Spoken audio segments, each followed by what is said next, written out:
మన పెట్టుబడి మన పిల్లల భవిష్యత్తు కోసమే కదా. మీ పెట్టుబడికి నమ్మకమైన వేదిక శ్రీ వాసవి ప్రాజెక్ట్స్. అసలు ఈ జ్యోతిష్యం అనేది ఎంతవరకు ఒక కీలక పాత్ర పోషిస్తుంది ప్రతి మనిషికి కూడా? జ్యోతిష్యం నమ్మాలా వద్దా అనేది పక్కన పెడితే సర్వం సంకనాగిపోయినా ఎవడు పట్టించుకోడు. కానీ వినాయక చవితి ముందు రోజు మాత్రం నిద్రలేస్తారు వీళ్ళందరూ. కొన్ని లక్షల మంది రోజు మందు తాగి సిగరెట్ తాగి సస్తుంటే ఎవరికే ఉండదు.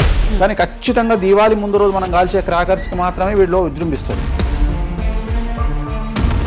బ్యూటీ పార్లర్కి పోయినప్పుడు ఈ మంగళసూత్రాన్ని తీసి అట్లా పక్కకు పెడతారు. ఈ జ్యోతిష్యం గురించి విమర్శించే వాళ్ళ సంఖ్య ఎందుకు ఎక్కువైంది అంటే, అసలు హిందూ మతానికి థ్రెట్ ఎవరితోనుంది? హిందువులతోనే ఉంది. శుభమా అంటూ పెళ్లి చేసుకుంటే విడిపోమని చెప్తున్నాడు వేణుస్వామి అంటే దాన్ని శుభమా అని చెప్పరు నాయన. శాస్త్రాలు కానీ దైవత్వం కానీ తగ్గేదే లేదు, ముందుకెళ్తానే ఉంది. జాతకంలో ఈ దశలను బట్టే గానీ మనం తీసుకుంటున్న ఆహార అలవాట్లను బట్టి కాదంటారా? ఏం తినని వాళ్లకు కూడా క్యాన్సర్స్ వస్తాయి. అంతెందుకు, కరోనాలో మంచి మంచోళ్ళు చచ్చిపోయారు, తాగుబోతులు ఎవరు తావాలా? అవును అవును. దేవుడు అనేవాడు నీ జాతకాన్ని రాసిండు, నీ తలరాత రాయలే. ఈ మధ్య కాలంలో దశమహావిద్యల అమ్మవార్ల గురించి చాలా ఎక్కువగా వింటున్నాం. ఎవరు అసలు ఈ దశమహావిద్యలు, ఎందుకు ఆరాధించొద్దు? సో దశమహావిద్యలు అనేవి ఇవాళ కొత్తవి కావు.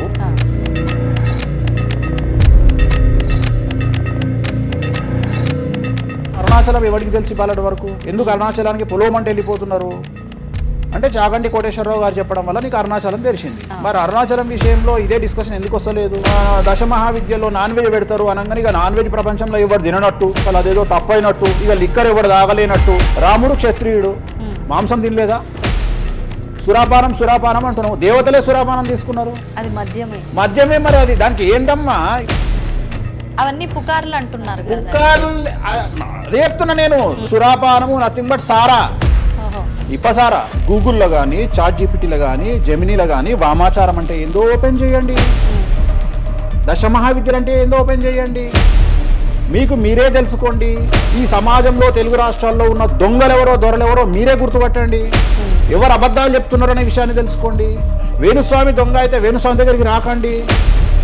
నన్ను 20 నిమిషాలు ఆడుకుందామనే ప్రయత్నం చేసిన నీకు ఇప్పుడు చిన్న ఫినిషింగ్ టచ్ ఇస్తాను. అసలు నువ్వు జనవరి 1కు ముందు నా దగ్గర ఇంటర్వ్యూకి ఎందుకు వచ్చావు? నేను దానికి ఆన్సర్ చెప్తా. కాదు అదే ప్రయత్నం వేణుస్వామి చేసిండు కామాఖ్య విషయం. అమ్మా ఇట్లొచ్చారా? నమస్కారం, వెల్కమ్ టు ఐ డ్రీమ్. ధర్మ మార్గం విత్ విజిత కార్యక్రమానికి స్వాగతం.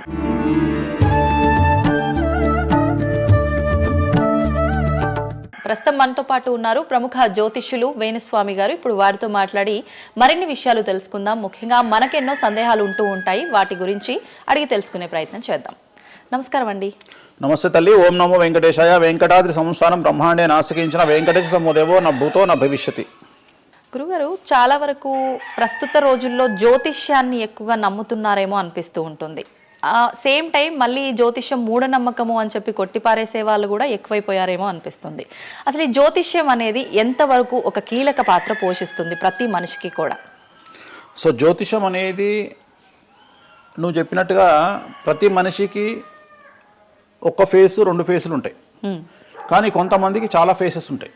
ఉదాహరణ వేణుస్వామికి 2 ఫేస్ ఉండొచ్చు, అంటే సామాజికంగా ఒకటి, ప్రైవేట్గా ఒకటి. కానీ సమాజంలో ప్రస్తుతము తెలుగు రాష్ట్రాల్లో ఒక మనిషికి 5 ముఖాలు ఉన్నాయి. అంటే తెలుగు రాష్ట్రాల్లో ఎందుకు చెప్తున్నానంటే, భారతదేశాన్ని మొత్తం కంపేర్ చేసినప్పుడు భారతదేశానికి సంబంధించినటువంటి రాజకీయాలు వేరు, తెలుగు రాష్ట్రాల రాజకీయాలు వేరు. భారతదేశం సోషల్ మీడియా వేరు, తెలుగు రాష్ట్రాల సోషల్ మీడియా వేరు. భారతదేశం న్యూస్ ఛానల్స్ వేరు, తెలుగు రాష్ట్రాల న్యూస్ ఛానల్స్ వేరు. సో ప్రతిదీ తీసుకుంటే తెలుగు రాష్ట్రాలకు సంబంధించి చాలా ప్రత్యేకమైనటువంటి స్టైల్లో మనం ప్రజెంట్ వెళ్తా ఉన్నాము. ప్రత్యేకించి తెలుగు రాష్ట్రాలు ఇంతకు ముందు ఒకటే రాష్ట్రానికి పరిమితం అయ్యి ఉండే, అది ఇప్పుడు హైదరాబాద్ కూడా అంటుకుంది. సో 2 రాష్ట్రాలు ఇంచుమించుగా సేమ్ స్టైల్లో వెళ్తున్నాయి.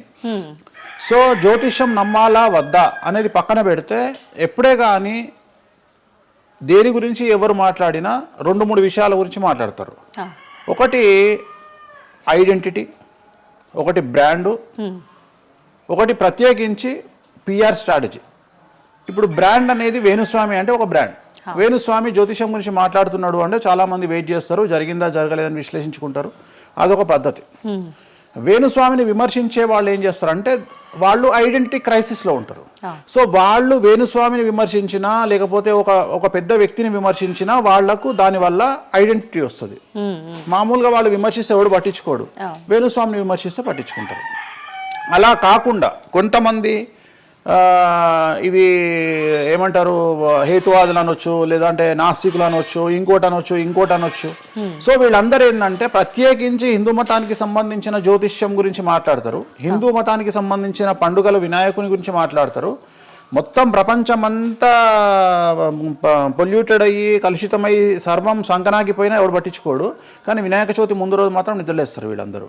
అట్లనే అసలు ఈ ప్లాస్టిక్ వల్ల అసలు నూనె ఎట్లా వస్తుంది, ఎందుకంటే 90 రూపాయలకు 1 కిలో నూనె ఎట్లా తింటున్నాం మనము అని ఆలోచించాడు ఎవరు లేడు. కొన్ని లక్షల మంది రోజు మందు తాగి సిగరెట్ తాగి వస్తుంటే ఎవరికే ఉండదు, కానీ ఖచ్చితంగా దీవాళి ముందు రోజు మనం కాల్చే క్రాకర్స్కి మాత్రమే వీడిలో విజృంభిస్తాడు. సో ఇవన్నీ కూడా ఐడెంటిటీ క్రైసిస్ అవ్వచ్చు, లేదా పని కట్టుకుని విమర్శించాలి అవ్వచ్చు. మనం ఏం నమ్ముతాము అంటే లెక్కలు నమ్ముతాం. 2002కు పూర్వము 2002 తర్వాత తీసుకుంటే జ్యోతిష్యాన్ని నమ్మేవారి సంఖ్య, హిందూ మతాన్ని నమ్మేవారి సంఖ్య 9% పెరిగింది. సో ఇది వేణుస్వామి సొంత కవిత్వం కాదు, గూగుల్ చేస్తే గూగుల్లో మీకు కనిపిస్తుంది పర్సంటేజ్ ఎంత పెరిగింది అనేది. సో ఎప్పుడే కానీ గుర్తుంచుకోవాల్సింది ఏంటి అంటే మనము సైంటిఫిక్గా సైన్స్ పరంగా మనం ఎంత ముందుకెళ్తామో మన జెన్జీ జనరేషన్, ఆల్ఫా జనరేషన్లు ఎంత ఫాస్ట్గా వస్తాయో ఎట్ ది సేమ్ టైము దేవుళ్ళ మీద నమ్మకాలు కూడా అదే పరిస్థితులలో ఉంటాయి. కాకపోతే ఇక్కడ ఏంటి అంటే ఒకటి ఎక్స్ప్రెసివ్ అవ్వచ్చు, ఎక్స్ప్రెసివ్ కాకపోవచ్చు. ఎందుకు పెరిగాయి అంటారు ఈ పర్సంటేజ్ మీరు అన్నట్లుగా? అంటే ఖచ్చితంగా కష్టాల ప్రాబ్లం. అంటే ఇక్కడ కష్టాల కంటే కూడా కాంపిటీషన్ అని చెప్తాను నేను. సో ఇప్పుడు ఏమైపోయింది అంటే విపరీతమైనటువంటి కాంపిటీషన్లోకి నెట్టబడ్డాం మనం అందరము కూడా. అంటే ఏమైపోయింది అంటే ఒక 1990కి పూర్వము మనం సంపాదించుకునే సొమ్మంతా కూడా దాచిపెట్టుకొని ఆ డబ్బును దాచుకొని మన కుటుంబాలు తింటాయి, మన పిల్లలు తింటాయి అనే ఆలోచన ఉండేది. 2000 సంవత్సరం తర్వాత ఏమైపోయింది అంటే మనం సంపాదించుకున్నది మనమే ఎంజాయ్ చేయాలి, ఒక కారు కొనుక్కోవాలి, సో లగ్జరీ లైఫ్ లీడ్ చేయాలి, 10 మందికి చూపించుకోవాలి. అంటే స్వతహాగా అనుభవించడం కంటే కూడా 10 మందికి చూపించుకోవాలి అనేటువంటి ఒక పనికిమాలిన భావన జనాల్లో చాలా వచ్చింది. ఇది ఎంతవరకు కరెక్ట్ అంటే తప్పు చెప్తున్నా. ఇప్పుడు ఉదాహరణ ఇన్ఫ్లుయెన్సర్స్ చూస్తుంటే అసలు యాక్చువల్గా వినాయక చవితి అనేది చవితి రోజు చేసుకోవాలి, కానీ వీళ్ళు ఏం చేస్తున్నారు వినాయక చవితికి 2 రోజుల ముందరనే వినాయక చవితి చేసుకొని దాన్ని మొత్తం ఎడిట్ చేసి అంతా చేసి వినాయక చవితి నాడు పోస్ట్ చేస్తారు. సో దీనివల్ల వాళ్ళ ఖచ్చితంగా ఎఫెక్ట్ అవుతుంది. ఎందుకు ఎఫెక్ట్ అవుతుంది అంటే ఇప్పుడు మాంగళ్యం ఉంది, ఉదాహరణ మెడలో మంగళసూత్రం అనేది ధరిస్తారు అమ్మాయిలు.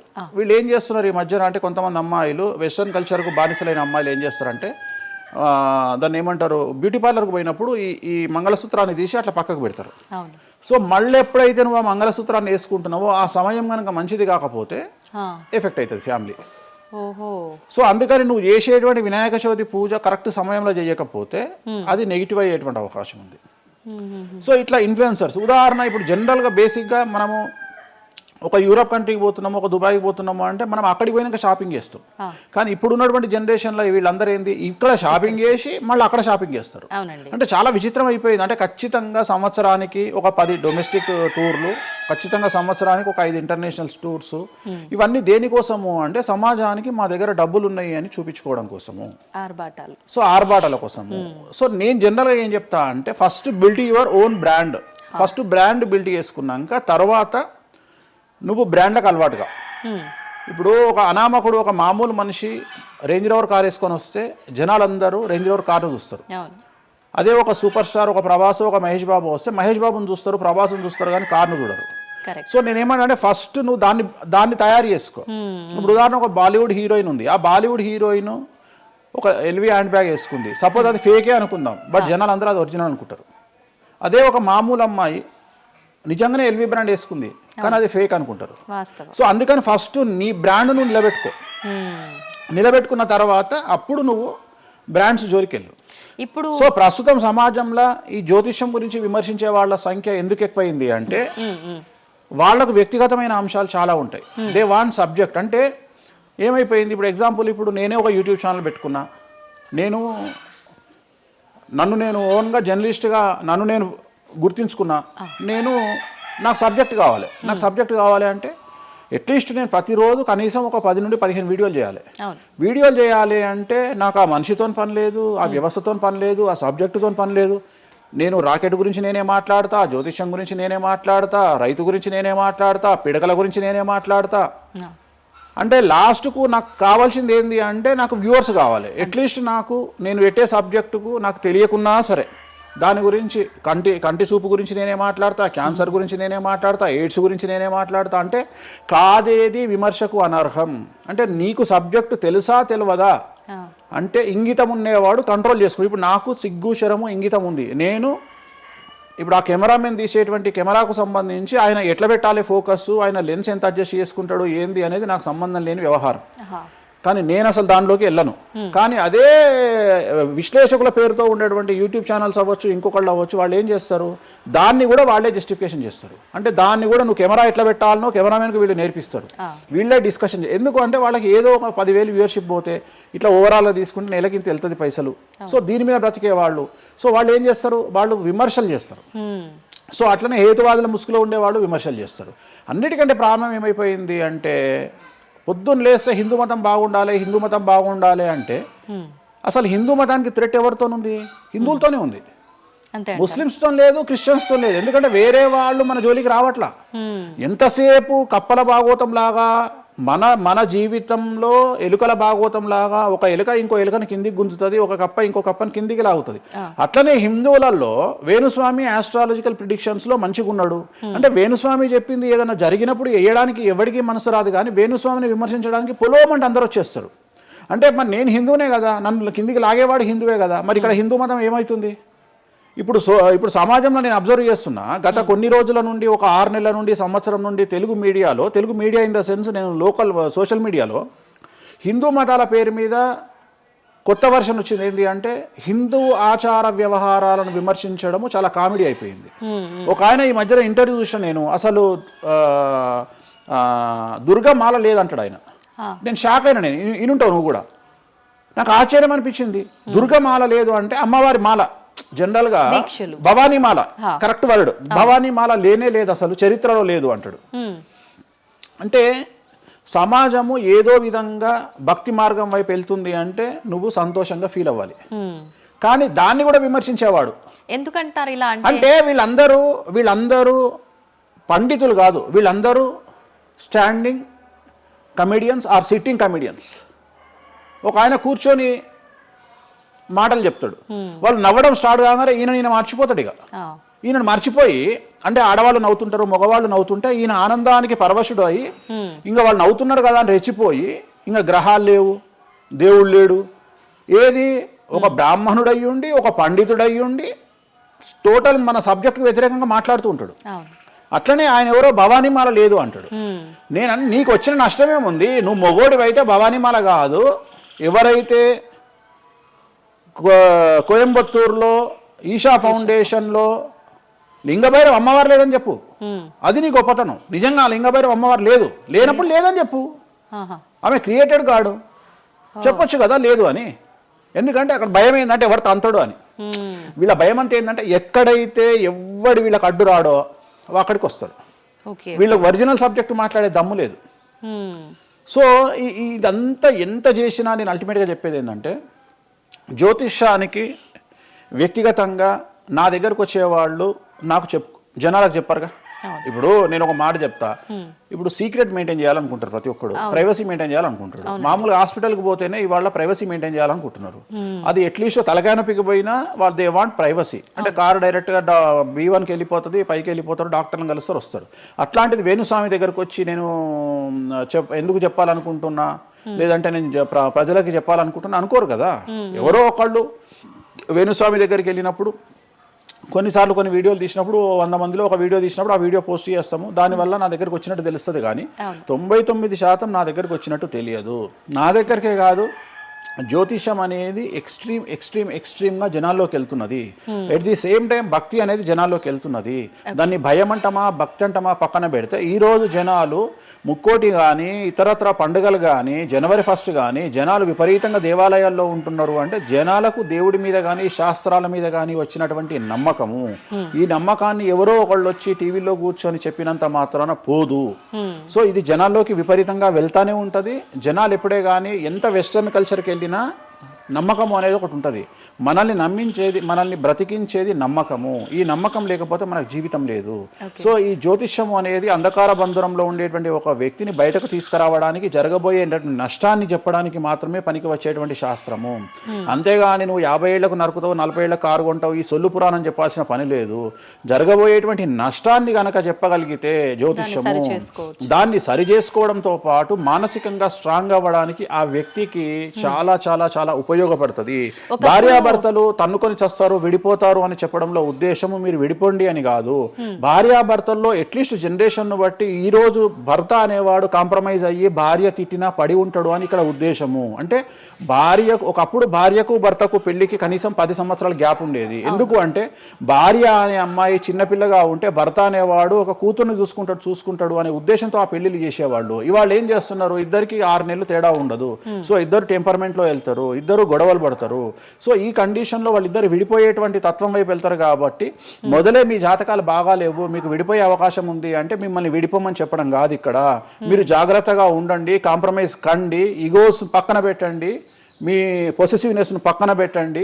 సో ఆర్థికపరమైనటువంటి అంశాల్లో క్యాలిక్యులేటెడ్గా ఉండండి, తన్నుకొని చావకండి, విడిపోకండి అని మొదలే వాళ్ళని హెచ్చరించడం అనేటువంటిది దీంట్లో భాగము. కానీ ఇవాళ్ళు ఏమంటున్నారు, శుభమా అంటూ పెళ్లి చేసుకుంటే విడిపోమని చెప్తున్నాడు వేణుస్వామి అంటే దాన్ని శుభమా అని చెప్పరు నాయన. ప్రతి ఒక్కళ్ళకి అదే చెప్తున్నారు. ఆ మాతకు వస్తే మీరు పొద్దున్న లేస్తే 100 పెళ్లిలలో 80 పెళ్లిళ్ళు డివోర్స్ అవుతున్నాయి. మరి దీని మీద మీరే కదా డిబేట్ పెడతారు. సో ఇదంతా ఏంటంటే ఒక వ్యక్తిని విమర్శించాలనుకున్నప్పుడు వాళ్ళు ఏదైనా తీసుకురావచ్చు. దాన్ని రామ అంటే దాన్ని చిన్న పదాలు మారిస్తే ఆ రామ అనేది ఒక బ్యాడ్ వర్డ్ అవుతుంది. సో దాన్ని ఎట్లంటే చేసుకొని పోవచ్చు. కానీ ప్రస్తుతం దేశ కాలమాన పరిస్థితులలో జ్యోతిష్యం కానీ శాస్త్రాలు కానీ దైవత్వం కానీ తగ్గేదే లేదు, ముందుకెళ్తానే ఉంది. ఇప్పుడు ఒక మనిషి జననం దగ్గర నుంచి చనిపోయే వరకు జాతకం అనేది కొన్ని సందర్భాల్లో మాత్రమే చూడాలి అని చెప్పి ఒకప్పటి కాలంలో చెప్పేవారట. కానీ ఇప్పుడు మాత్రం పుట్టిన దగ్గర నుంచి ఎప్పుడు ఏ చిన్న సమస్య వచ్చినా జాతకం చూపించుకోవడము, అసలు ఇది మన సాంప్రదాయంలో లేనే లేదు అంటున్నారు. ఇది ఎంతవరకు వాస్తవం? నేను లాస్ట్ ఇయర్ ఒక హీరోకు ఒక బిడ్డ పుడితే నేను చెప్పినప్పుడు చాలా మంది మేధావులు వచ్చి నన్ను విమర్శించారు. చిన్న పాపకు జాతకం చెప్తారా ఎవడన్నా అని. నీకు తెలిసే ఉంటే కృష్ణదేవరాయల ఆస్థానం కానీ ఇతర రాజులు పెద్ద రాజుల ఆస్థానంలో కానీ ఆస్థాన సిద్ధాంతి అని ఉండేవాడు.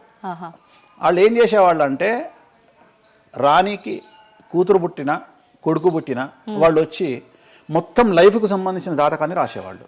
పుట్టడంతోనే ఈ అసలు పుట్టిన రోజే రాసేవాళ్ళు. వీళ్ళు ఏమైతారు, ఈయన జీవితంలో ఏమైతాడు, దొంగ అవుతాడా, మంచోడు అవుతాడా, రాజు అవుతాడా, లంగ అవుతాడా, క్రికెటర్ అవుతాడా అంటే ఆ దేశకాలం అన్న ప్రశ్న బట్టి అప్పుడు. సో దాన్ని ఇప్పుడు కన్వర్షన్ చేసుకుంటే ఇప్పుడు మేము రాసే జాతకంలో ఇప్పుడు వీడు ఇంజనీర్ అవుతాడా, డాక్టర్ అవుతాడా, ఎంటర్ప్రెన్యూర్ అవుతాడా, ఉద్యోగస్తుడు అవుతాడా. సో ఇవన్నీ అంచనా వేగ ఒక మనిషి పుట్టినప్పటి నుండి లగ్నాన్ని బేస్ చేసుకొని 1వ నెంబరు అంటే లగ్నము నుండి 12వ నెంబరు అంటే వ్యయము 1 నుండి 12 గడులను కనుక తీసుకొని రాస్తే ఆ మనిషి ఎప్పుడు పుట్టి ఏమేం చేస్తాడు, ఎప్పుడు చనిపోతాడు అనేది వెరీ క్లియర్గా మెన్షన్ చేయవచ్చు. సో ప్రతి రోజు జాతకాన్ని వేసుకోవచ్చు, ప్రతి నెల జాతకాన్ని వేసుకోవచ్చు. గోచారము గ్రహచారము అని 2 ఉంటాయి. గోచారము అంటే ప్రస్తుతం జరిగేటువంటి గ్రహాల యొక్క గమనం ఏ విధంగా ఉంది అని తెలియజేసేది గోచారము. గ్రహచారము అంటే పుట్టినప్పుడు దాన్ని బేస్ చేసుకొని రాసేది గ్రహచారము. జనరల్ గా తెలుగు రాష్ట్రాల్లో చాంద్రమానాన్ని మాత్రమే బేస్ చేసుకొని జాతకాలు రాస్తారు. కానీ వేణుస్వామి ఒక్కడే చాంద్రమానము, సౌరమానము, బార్హస్పత్యమానము అనే 3 విభాగాలను బేస్ చేసుకొని జాతకాలు రాస్తాడు. చాంద్రమానము అంటే చంద్రుడిని బేస్ చేసుకొని రోజున్నర పాటు చంద్రుడు ఒక రాశిలో ఉండేదాన్ని చాంద్రమానము అంటారు. ఇది మన దక్షిణ భారతదేశంలో వాడతాము. సౌరమానము అంటే సూర్యుడు, రవి ఒక నెలలో ఒక రాశిలో ఉంటాడు, దాన్నే మనం సౌరమానము అంటాము. అలాగే బార్హస్పత్యమానము అంటే బృహస్పతిమానము, సంవత్సరం పాటు గురువు ఒక రాశిలో ఉండేదాన్ని బార్హస్పత్యమానము అంటాము. మనము పుట్టినప్పటి నుండి కనీసము నాకు తెలిసి గత 1000 సంవత్సరాలు లేనటువంటి చరిత్ర ఈ సంవత్సరము 2026లో మనం చూడబోతా ఉన్నాము. గురువు ఒకే సమయములో 6 నెలల్లో 3 రాసుల్లోకి ప్రవేశిస్తా ఉన్నాడు. అంటే జనరల్ అర్థం కాదు, అసలు మనం ఎప్పుడు చూడలే. అందుకనే ఈ సంవత్సరం చాలా పెను సంచలనాలు ఉంటాయి. 2026లో గురువు మిథునం, కర్కాటకం, సింహం 3 రాశుల్లోకి వచ్చి మళ్ళీ రివర్స్ వస్తున్నాడు కర్కాటకానికి.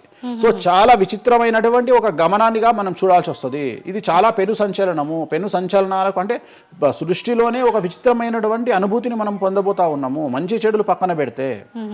సో ఇలాంటి పరిస్థితి నుండి జాతకాలను విశ్లేషించడము ఇవన్నీ కూడా నడుస్తాయి. ఇప్పుడు కొన్నిసార్లు మనిషి కొన్ని సందర్భాల్లో ఇబ్బంది వచ్చినప్పుడు నా తలరా తింటే భగవంతుడు ఇంకా రాసేశాడు, నేనేం మార్చలేను అంటుంటారు. కొన్నిసార్లు భగవంతుడిని పక్కన పెట్టి, తలరాతను పక్కన పెట్టి మనం గట్టిగా ఒకటి అనుకుంటే అయిపోతుంది అని అంటూ ఉంటారు. మీరు ముందుగానే ఒక శిశువు జననం అయినప్పుడే వాళ్ళ మొత్తం లైఫ్కి సంబంధించిన జాతకం ఇవ్వగలుగుతాము అన్నారు. మరి ఇప్పుడు మధ్యలో ఇప్పుడు చెప్తున్న వాళ్ళ విధానాలను బట్టి మనం అనుకుంటే అయిపోతుంది, ఏదైనా మనం ప్రయత్నం చేస్తే మారుతుంది, భగవంతుడు దాన్ని మార్చేస్తాడు కొన్ని ప్రయత్నాల వల్ల అంటారు. ఈ రెండిట్లో అసలు దేన్ని నమ్మాలంటారు? ఇప్పుడు భగవంతుడు రాసినాడు, మన జాతకము మారదు, మన తలరాత మారదు అని అనుకుంటే అలాంటి వాళ్ళందరినీ మనం చేయాల్సింది ఏంటంటే, వాళ్ళకి ఎవరికైనా హార్ట్ అటాక్ రాగానే వాళ్ళని అట్లనే బెడ్ మీద కూర్చోబెట్టి ఎదురుగా ఫోటో పెట్టి దేవుని మొక్కమని చెప్పాలి. హాస్పిటల్కి ఎవరిని పంపించొద్దు. ఎందుకంటే తలరాత కదా, భగవంతుడు రాసేసిండు కదా. మరి ఎందుకు మరి అనవసరంగా అంబులెన్స్కి ఫోన్ చేయడము, హాస్పిటల్కి వెళ్ళడం ఎందుకు? పని పని కదా. అంటే నీ ప్రయత్నము హార్ట్ అటాక్ వచ్చినా కానీ నిన్ను తీసుకుపోయి హాస్పిటల్లో అడ్మిట్ చేస్తున్నారు. సో హాస్పిటల్లో నిన్ను టైంకు తీసుకుపోవాలా వద్దా అని డిసైడ్ చేసేది జాతకం. నువ్వు బతుకుతావా బ్రతకవా అని డిసైడ్ చేసేది జాతకం. ఇక్కడ నేను తోపు నేను తురుము అని అనుకుంటే నడవదు. నేను తోపు నేను తురుము అనుకోవద్దు. చాలామంది చాలా రకాలుగా కష్టపడతారు. కష్టపడితేనే సుఖపడతాము, కష్టపడితేనే జీవితం అభివృద్ధిలోకి వస్తుంది అనుకుంటే అతి కష్టం పడేది గాడిద. సో అతి కష్టం పడేది డ్రైనేజీలో పనిచేసేటువంటి మున్సిపల్ వర్కర్స్.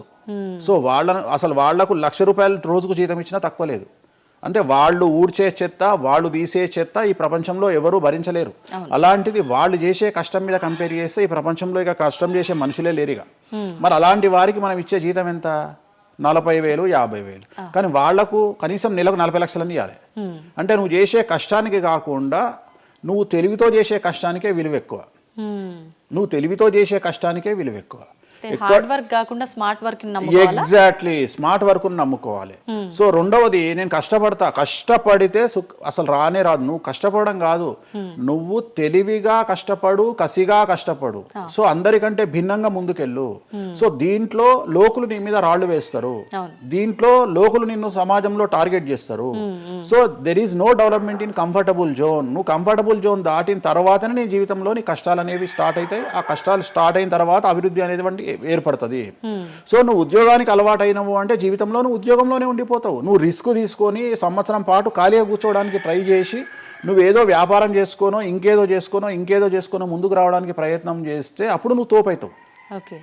సో ఇక్కడ నువ్వు ఎంత టార్గెట్ చేసినావు, జీవితంలో ఎంత డబ్బు సంపాదిస్తున్నావు అనే దాని మీద నువ్వు తీసుకునే రిస్క్ ఆధారపడి ఉంటుంది. నువ్వు తీసుకునే రిస్క్ను బేస్ చేసుకుని నీ లైఫ్లో డెవలప్మెంట్ అనేది ఆధారపడి ఉంటుంది.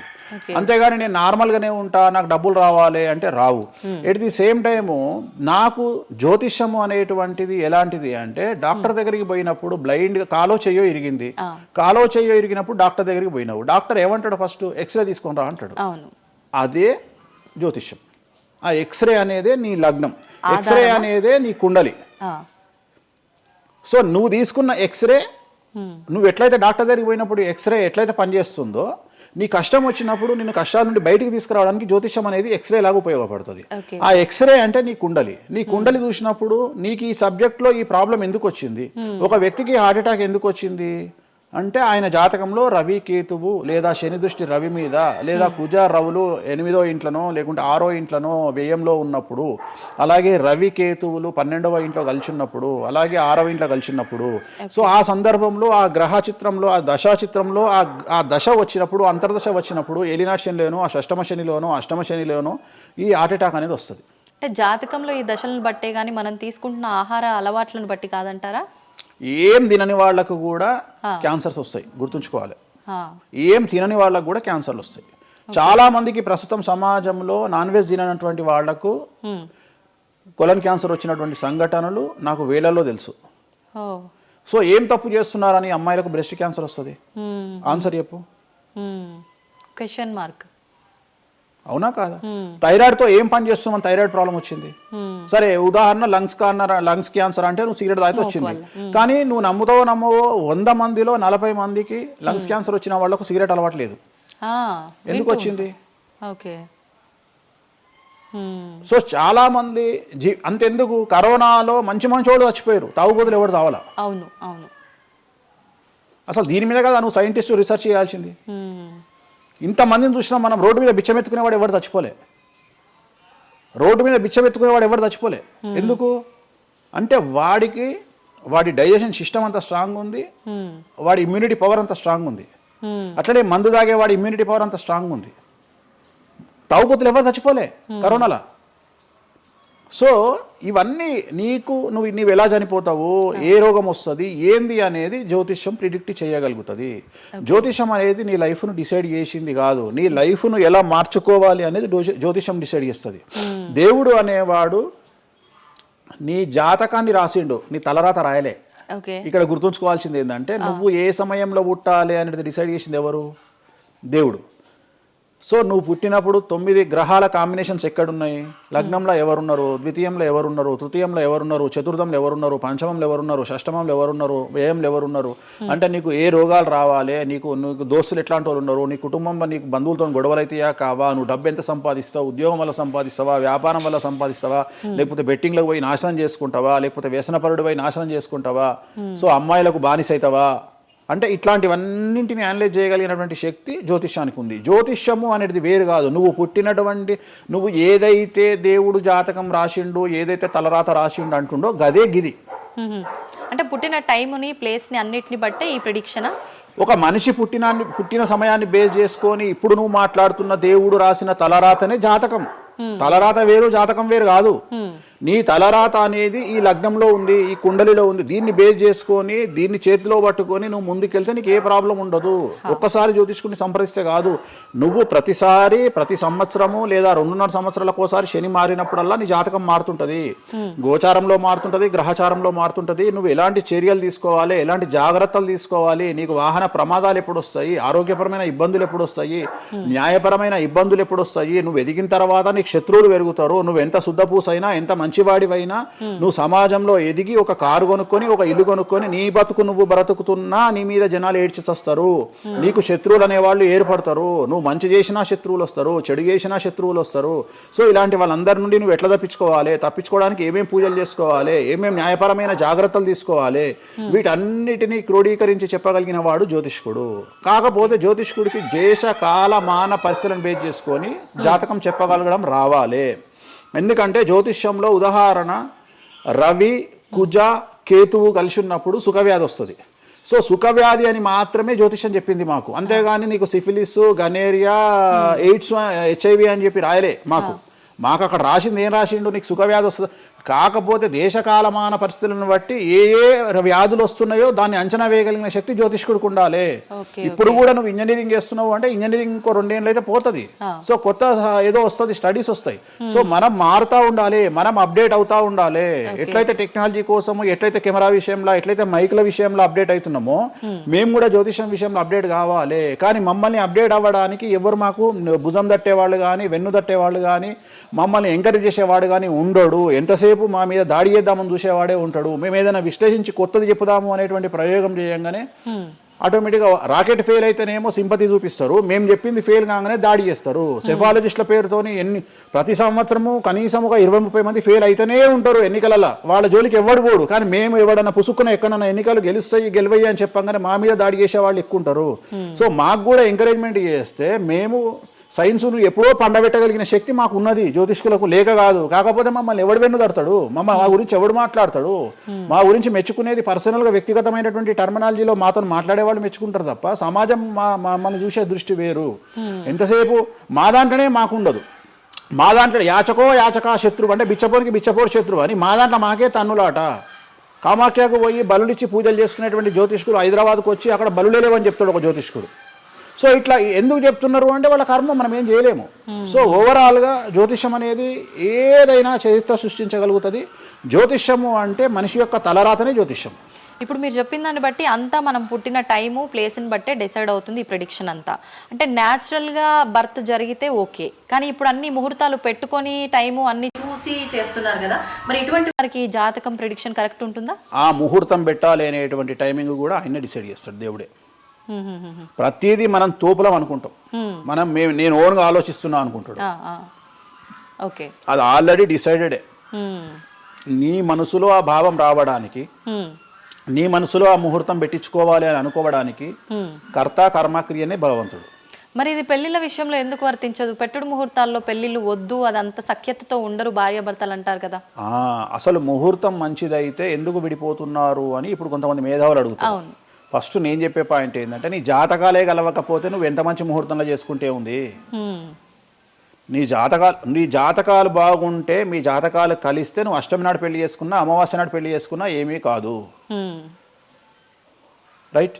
సో నేను మాట్లాడే విషయం ఏంటంటే, నీ అబ్బాయి అమ్మాయి జాతకాలు బాగా కుదిరినప్పుడు వాళ్ళ లైఫ్ ఎక్కడో ఉంటుంది.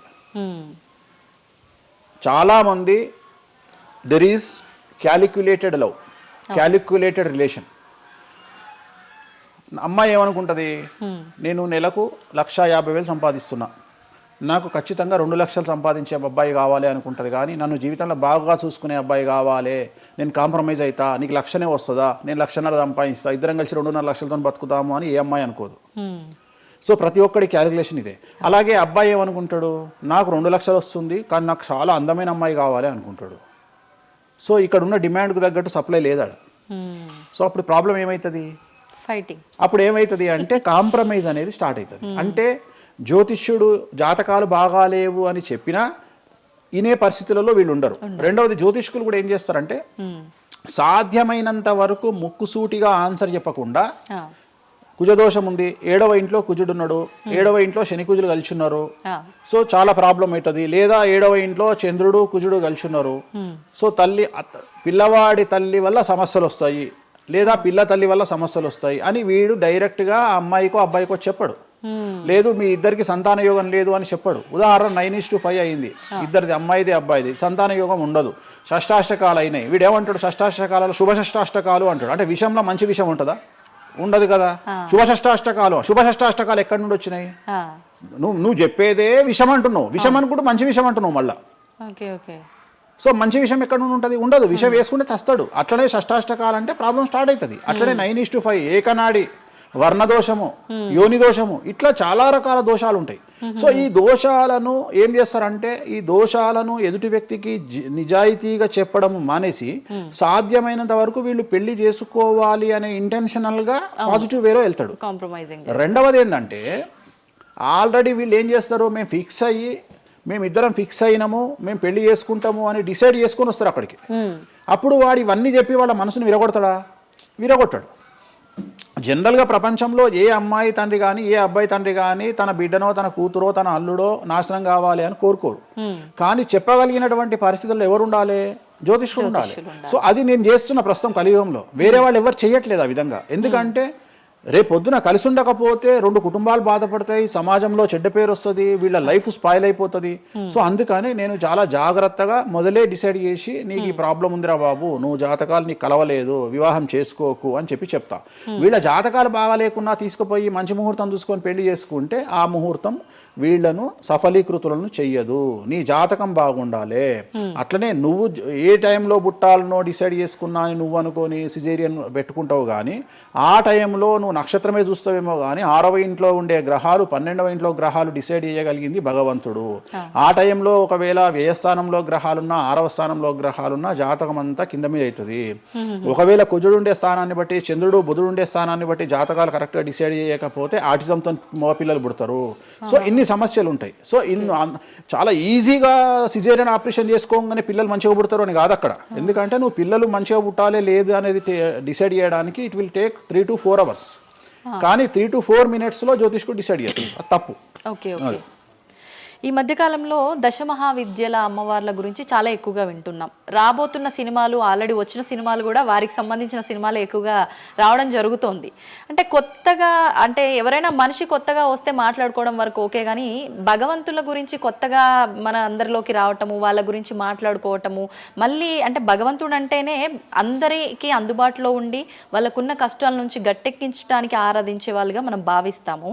మరి వాళ్ళని అందరూ ఆరాధించొద్దని రకరకాల విధానాలన్నీ చెప్తూ ఉన్నారు. ఎవరు అసలు ఈ దశమహావిద్యలు, ఎందుకు ఆరాధించొద్దు అందరూ? నేను 1991 ఐ థింక్ ఘరానా మొగుడు అనే సినిమా ఓపెనింగ్ చేయడానికి విశాఖపట్నం వెళ్ళాను నేను. ఆ సినిమా ముహూర్తం నేనే పెట్టిన. ఇక్కడ చిరంజీవి గారి సినిమా, రాఘవేంద్రరావు గారిది విశాఖపట్నంలో అయ్యింది. బంగారు కోడిపెట్ట అనే సాంగ్ తోని ఆ సినిమా స్టార్ట్ అయింది. అది ముహూర్తం చేసిన నేను విశాఖపట్నంలో. అప్పుడు నేను అక్కడనే పక్కనే ఉన్నటువంటి శ్రీకాకుళం అనేటువంటి ఒక ప్రాంతానికి వెళ్ళిన. నేను మాట్లాడేది 1991.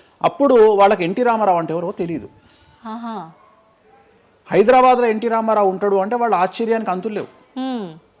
అంటే ఎన్టీ రామారావు అనే వ్యక్తిని మీరు చూసిరా, మీకు తెలుసా అంటే వాళ్ళంతా, అంటే ఆ రోజు ఉన్నటువంటి డెవలప్మెంట్, ఆ రోజున్న ఫ్లైట్లు, ఆ రోజున్న వ్యవస్థను బట్టి వాళ్ళు ఎక్కడనో కుగ్రామంలో ఉండేటువంటి మనుషులు.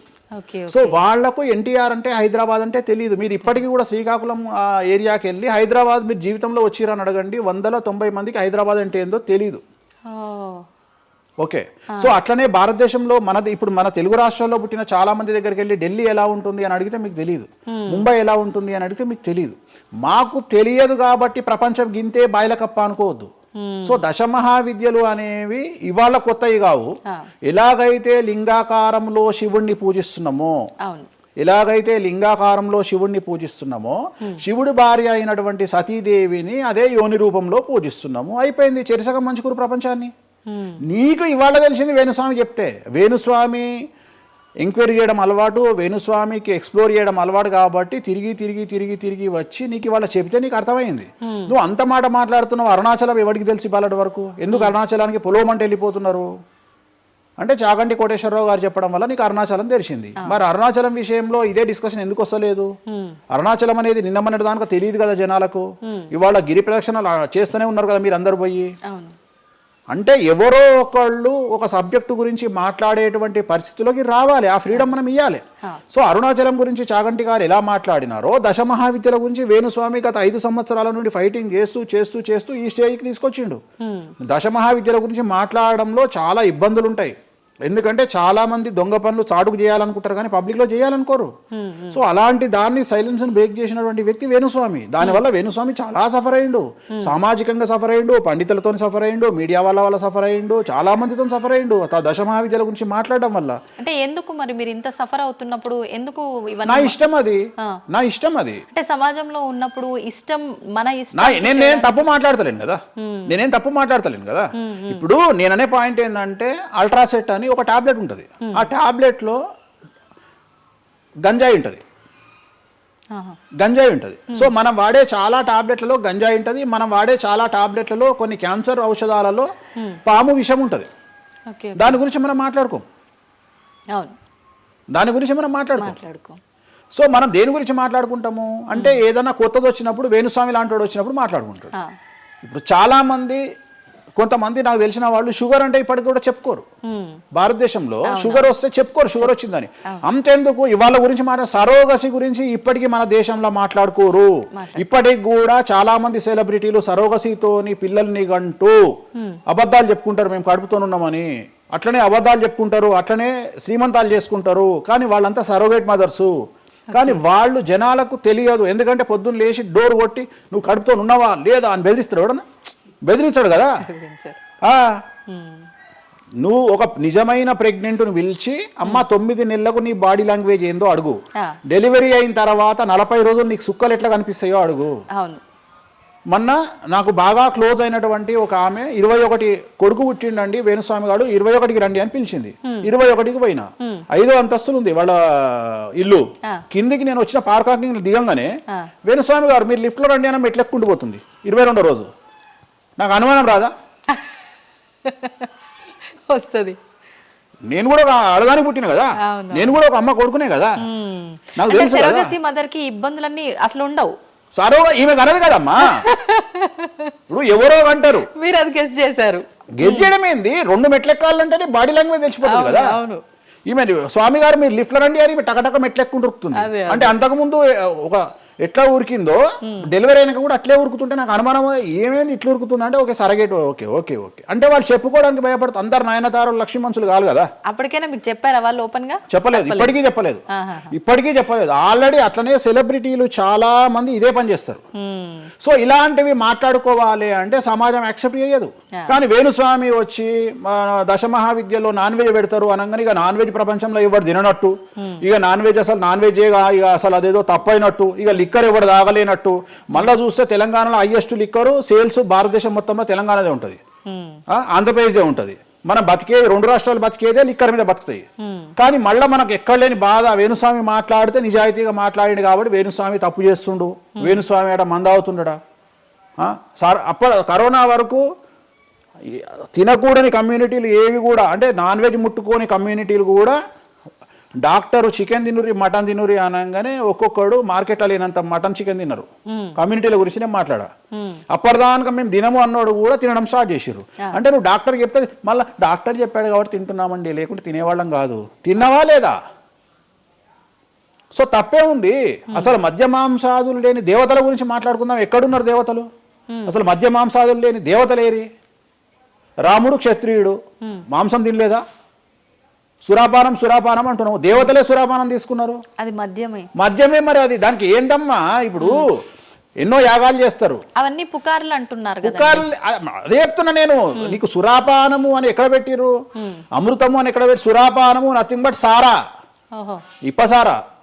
అంటే అప్పుడు ఇన్ని రకాల మందులు లేవు కాబట్టి, స్కాచ్లు ఓడకాలు వైండ్లు లేవు కాబట్టి అప్పుడు మనకు ఒకటే ఏంది? సురాపానం అంటే సారా అంటే ఇప్పసారా, ఇప్ప పూల నుండి తీసినటువంటి సారా. అంతే, అది కూడా అంతే. మళ్ళా రోజులు పెరుగుతున్న కొద్ది టేస్ట్ మారుతుంది.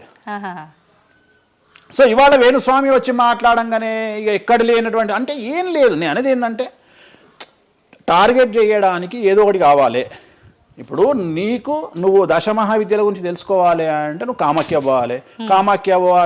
అప్ అండ్ డౌన్ 30,000 అవుతుంది ఫ్లైట్ టికెట్, ట్రైన్లో పోలేవు. ఈ 30,000 రూపాయలు ఖర్చు పెట్టి నువ్వు అక్కడికి పోయి అక్కడ ఏం జరుగుతుంది అని తెలుసుకుని వచ్చిన తర్వాత వేణుస్వామి మీద నీకు క్లారిటీ వస్తుంది. సో ఒకవేళ నమ్మినోడు నమ్ముతాడు, నమ్మడు. I don't care. నేనేంటంటే నేను తీసుకున్నటువంటి టార్గెట్ ప్రకారం వెళ్తున్నా, నేను చెప్పాలనుకున్నా. కానీ ఆల్మోస్ట్ ఆల్ తెలుగు స్టేట్స్లో 70-80% జనాలకు వామాచారం అంటే ఏందో తెలుసు, దశమహావిద్యలు అంటే ఏందో తెలుసు, దశమహావిద్యలో దేంతో పూజ చేస్తారో తెలుసు, అన్నీ తెలుసు. ఇంకొకటి ఏమైపోయిందంటే మీడియాలో నా గురించి రావడం వల్ల వేణుస్వామి వామాచారంలో స్పెషలిస్టు అనే విషయాన్ని నేను పబ్లిసిటీ చేసుకోకుండానే జనాల్లోకి వెళ్ళిపోయింది. సో ఎవరైతే వామాచారంతో పూజలు చేయాలనుకుంటారో ఆటోమేటిక్గా వాళ్ళే నా దగ్గరకు వస్తున్నారు. స్వామి, ఎందుకంటే ఇప్పుడు క్యాన్సర్కు పలానా దగ్గర మందిస్తారు అని నువ్వు నెగిటివ్గా ప్రమోట్ చేసావు అనుకో, జనాలు అక్కడికే పోతారు. అట్లనే వేణుస్వామి వామాచారంలో పూజలు చేస్తారట, వామాచారం కావాల్సిన వాళ్ళు నా దగ్గరికే వస్తారు డైరెక్ట్. సో ఈజీగా నన్ను రూట్ చేసి ఈయన దగ్గరికి వెళ్ళండి అని చెప్పినట్టు అయిపోయింది. అందుకని నాకు ఫ్రీ పబ్లిసిటీ వల్ల ఇంకా నేను ఉన్నదానికంటే ఇంకొక 100% బిజీ అయినా. అంటే ఏమవుతుంది? ఎందుకంటే అమ్మవారు కదా డిసైడ్ చేసేది. నేనేమనుకుంటా అంటే అమ్మవారు డిసైడ్ చేస్తుంది, అమ్మవారే డిసైడ్ చేస్తుంది. ఇప్పుడు నేను ఏదైనా హిందూ మతానికి, హిందూ శాస్త్రానికి, వామాచార విధానానికి, తంత్ర మార్గానికి, అమ్మవార్లకు వ్యతిరేకంగా నేను ఏం చేసినా అమ్మవారు నన్ను సర్వనాశనం చేస్తుంది. ఒకవేళ నా జోలికి వస్తే అమ్మవారు చూసుకుంటుంది, వాళ్ళ సంగతి నాకు అనవసరం. ఇప్పుడు మీరు అన్నారు అంటే ఈ దశమహావిద్యల్లో అమ్మవార్లకి మద్యము ఇవన్నీ పంచమకారాలన్నీ కూడా కామన్, అది అందరికీ తెలిసిందే అని. మరి మీరొక్కరే ఎందుకు బల్లగుద్దినట్టు ఇది వాస్తవం అని చెప్తున్నారు? అందరూ చెప్పే విధానం ఏ రకంగా ఉంది అంటే మనలో ఉన్న ఈ చక్రాలని యాక్టివేట్ చేయడము, మద్యము అని అంటే మద్యం కాదు ఇంకేదో అని చెప్పి, మాంసము అంటే మాంసం కాదు అల్లంతో ఇంకేదో మిక్స్ చేస్తే వచ్చేదాన్ని మాంసంగా పలుకుతారు కానీ అది మాంసం కాదు, అంటే జీవిని చంపడం ఇదంతా కాదు. ఈ విధానం చాలా మంది చెప్పుకుంటారు వస్తున్నారు. ఏం చెప్తారు అట్లా? అంటే దక్షిణాచారంలో పూజలు చేసే వాళ్ళు వాళ్ళ దగ్గరికి భక్తులు రావాలి అంటే వాళ్ళు అదే చెప్తారు. ఓకే, నీకు దీనికి ఒక ఎగ్జాంపుల్ చెప్తా. 2 వీలర్ ఎప్పుడైనా వాడినావా నీ లైఫ్ లో? నువ్వు 2 వీలర్ వాడినవా? నేను అడుగుతున్నా తల్లి, నిన్నే అడుగుతున్నా. 2 వీలర్ ఎప్పుడైనా వాడినవా? నేను ఎప్పుడు డ్రైవ్ చేయలే. సో 2 వీలర్ వాడిన వాళ్ళకే తెలుస్తుంది ఈ విషయం, చాలా బాగా తెలుస్తుంది. 2 చక్రాల బండి వాడిన వాడు కార్పొరేటర్ దాంట్లో ఆ పెట్రోల్లో చెత్త వస్తుంది. చెత్త వచ్చినప్పుడు బండి స్టార్ట్ కాదు, స్టార్ట్ కాకపోతే మనం కొట్టి కొట్టి కొట్టి కొట్టి మెకానిక్ దగ్గర తీసుకుపోయి మెకానిక్ దగ్గర పెడతాం బండి. ఏ మెకానిక్ కూడా మన ముందు కిక్కు కొట్టాడు. బండి ఫస్ట్ మనం ఆపగానే వాడు చేసేది ఫస్ట్ అది ఇప్పుతాడు మొత్తం. ఎందుకంటే వాడికి తెలుసు ఒకవేళ పుసుక్కున స్టార్ట్ అయితే వీడు నాకు పైసలు ఇయ్యాడు. అందుకని ఏం చేస్తాడంటే దాన్ని కిక్కు కొట్టకుండా మొత్తం డప్ప నిప్పి కార్పొరేటర్ క్లీన్ చేసి పైపు తీసి మొత్తం పెట్రోల్ ఇట్లా చూసి అంత పెట్టి చేసినాక ఒక కిక్కు కొట్టగానే కుయ్యి అని స్టార్ట్ అవుతుంది. 50 రూపాయలు ఇస్తారు అంటాడు. రైట్, అయిపోయింది. రెండవది, నువ్వు ఆంజనేయ స్వామి గుళ్ళో పనిచేసే పంతుల దగ్గరికి పో, జ్యోతిష్యం చెప్పించుకో. దోష నివారణ నీకు ఏం చెప్తాడంటే హనుమంతుడికి సింధూరము అంటాడు. అవును. నవగ్రహ గుడిల పంతుల దగ్గరికి పో, గ్రహాల పూజలు చెప్తారు. నవగ్రహాలకు అభిషేకము అంటాడు, తైలాభిషేకము అంటాడు. అంటే నువ్వు ఎవరి దగ్గరికి పోతే వాడి దగ్గర లేని దాన్ని వాడు అడ్వైజ్ చేయడు. లాజిక్ అర్థమైందా? వాడి దగ్గర లేని దానికి వాడు అడ్వైజ్ చేయడు. దశమహావిద్యల గురించి కానీ వామాచారం గురించి కానీ చేయగలిగిన తోపు తురుము సౌత్ ఇండియాలో వేణుస్వామి ఒక్కడే. బుద్ధి లేనివాడు ఎవడన్నా నువ్వు పోతే పండితుని దగ్గరికి పోతే నాకు చేత కాదండి, నేను ఎదవనండి, అక్కడ వేణుస్వామి గారు ఉన్నారండి అని ఎవడన్నా పంపిస్తాడా నిన్ను? పంపించరు. ఏమంటాడు అప్పుడు? అవన్నీ తప్పులు, నేను చేసే కరెక్ట్ అంటాడు. అంతేగాని నా దగ్గరికి వీళ్ళందరూ దారి మళ్ళిస్తారా? పొండి వేణుస్వామి దగ్గరికి, పొండి వేణుస్వామి దగ్గరికి అని. అప్పుడు ఏం చెప్తాడు? పంచమకారాలు లేవు అంటాడు. అప్పుడు నేనేం చెప్తున్నా? వేణుస్వామి నిజాయితీ పరుడు కాడు, వేరే వాళ్ళు నిజాయితీ పరులు కారు. మీ చేతిలో ఆండ్రాయిడ్ ఫోనో ఐఫోనో ఉంది, గూగుల్లో కానీ చాట్ జీపీటీలో కానీ జెమినీలో కానీ వామాచారం అంటే ఏందో ఓపెన్ చేయండి, దశమహావిద్యలు అంటే ఏందో ఓపెన్ చేయండి, వామాచారంలో ఉండే పంచమకారాలు అంటే ఏంటో ఓపెన్ చేయండి. మీకు మీరే తెలుసుకోండి. ఈ సమాజంలో తెలుగు రాష్ట్రాల్లో ఉన్న దొంగలెవరో దొరలెవరో మీరే గుర్తుపట్టండి. ఎవరు అబద్ధాలు చెప్తున్నారో అనే విషయాన్ని తెలుసుకోండి. వేణుస్వామి దొంగ అయితే వేణుస్వామి దగ్గరికి రాకండి, వేణుస్వామి జ్యోతిషం చేత కాకపోతే రాకండి, వేణుస్వామి పంచమకారాలు తప్పు చెప్తే రాకండి. మీరు ఎవరిని అడగండి, మనుషుల మాట నమ్మకండి, దీన్ని నమ్మండి. నేను అందుకనే మనుషుల్లో మార్పులు ఉండొచ్చు, మనుషుల్లో భేదాభిప్రాయాలు ఉండొచ్చు, మనుషుల్లో ఈగోలు ఉండొచ్చు. దీంట్లో ఈగోలు లేవు, దీనికి ఈగో లేదు, దీనికి పొసెసివ్నెస్ లేదు, దీనికి ఈర్ష్య లేదు. మంచిగా ఓపెన్ చేయండి, వామాచారం అని కొట్టండి. వామాచారం అంటే ఏందో చూపిస్తుంది, పంచమకారాలు అంటే ఏందో చూపిస్తుంది, దశమహావిద్యలు అంటే ఏందో చూపిస్తుంది, కామాఖ్య దేవాలయం అంటే ఏందో చూపిస్తుంది. సో పంచమకారాల్లో ఏమేమి ఉంటాయో అదే చూపిస్తుంది. సో పంచమకారాలలో ఒక్కటి మాత్రమే గురుముత, మాకు గురువు ఏం నేర్పించిండో అది మేము చేయాలి. మిగిలిన 4 మైథునం, మిగిలిన 4 ఫిజికల్గా పెట్టాల్సిందే. సాత్విక దేవతలు అంటే గణపతి, సరస్వతి, వెంకటేశ్వర స్వామి, చండి, వీళ్ళంతా సాత్విక దేవతలు. మేము దశమహావిద్యలకు వచ్చేటప్పటికి ఉగ్రదేవతలు. ఉగ్రదేవతలకు ఎప్పుడు కానీ డైరెక్ట్గా నువ్వు ఏమైతే సబ్జెక్ట్లో ఉన్నాయో అవి పెట్టాల్సిందే. సో ఉగ్రదేవత విషయంలో కాంప్రమైజ్ అనేది లేదు. ఉగ్రదేవతలకు నువ్వు ఖచ్చితంగా సాటిస్ఫై చేయాల్సిందే. నాకు అర్థం కాని విషయం ఏంటంటే తెలంగాణలో ఆషాఢ మాసంలో బోనాల విషయంలో జరిగే తంతునే నేను కొత్తగా చేస్తలేను, అదే తంతు నేను చేస్తున్నా. మీకు అక్కడ లేని సమస్య ఇక్కడ ఎందుకు వస్తుంది నాకు అర్థమైతలేదు. కానీ అక్కడ బలి అండ్ పానకం, కళ్ళు, ఈ 2 సాకపోయటం మాత్రమే ఉన్నాయి. పంచమకారాలు ఏం లేవు కదా. మత్స్యం అంటే ఏంది? చేపతో ఏం కుంపలు మునిగినాయి. కానీ మీరు అన్నట్టుగా చూస్తే ఇక్కడ పంచమకారము, ఇక్కడ మాత్రం పంచమకారం కాదు కాబట్టి విమర్శిస్తున్నారేమో. అవునమ్మా, ఇప్పుడు ముద్ర అనేది అది ముద్ర తంతే కదా, క్రియనే కదా. తంత్ర మార్గంలో ముద్ర అనేది ఒక వ్యవస్థ. మత్స్యము అంటే చేపనే కదా. నువ్వు కొత్తగా పెట్టేది ఏముందాడా? మటను, మద్యము, మత్స్యము, ఇంకొకటి ఎక్కువ వస్తుంది నీకు, అంతే అంతే కదా నువ్వు పెట్టేది. కానీ అది కూడా ప్రాంతాన్ని బట్టి చేయాల్సిన విధానము. దాన్ని తీసుకొచ్చి ఇక్కడ మాట్లాడేది ఏంది, ఎందుకు మాట్లాడాలి అని అంటున్నారు కదా. సో ఇప్పుడు ఒక ప్రాంతానికే దేవత పరిమితం అయితే అట్లా అని కాదు, కొంతమంది ప్రాంతానికి పరిమితమై ఉంటారు, కొంతమంది గ్రామానికి పరిమితమై ఉంటారు, అలా ఉంటూ ఉంటారు కదా. మరి అక్కడ కామాఖ్య దగ్గరే చేయాలి, కామాఖ్య దగ్గరే మాట్లాడాలి, ఆ పూజలు తీసుకొచ్చి ఇక్కడ చేయడం ఎందుకు? ఇక్కడ నేను ఏం చేయలేదే అనే వాళ్ళు ఉన్నారు. అవునమ్మా, అదే చెప్తున్నా. వాళ్ళు ఎందుకు అంటున్నారు అంటే వాళ్ళకు పొట్టబోతుంది కదా, వాళ్ళ కూడు దగ్గర నోటి దగ్గర కూడిపోతుంది కదా, మస్తుగా మాట్లాడతారు. ఇది ఏమైతుంది? నేను ఒక లాజిక్ చెప్తా. ఇప్పుడు నీకు ఒక షాపు నడుస్తుంది, బుక్ స్టాల్ అంటే ఎదురుగా ఇంకో బుక్ స్టాల్ పెట్టినప్పుడు ఆటోమేటిక్గా వీటి దెబ్బతింటాడు. నేను ఒక కొత్త మార్గం ఎంచుకున్నా, ఈ కొత్త మార్గం ఎంచుకోవడానికి దమ్ము ధైర్యం కావాలి. నా వేలో నేను వెళ్తున్నా.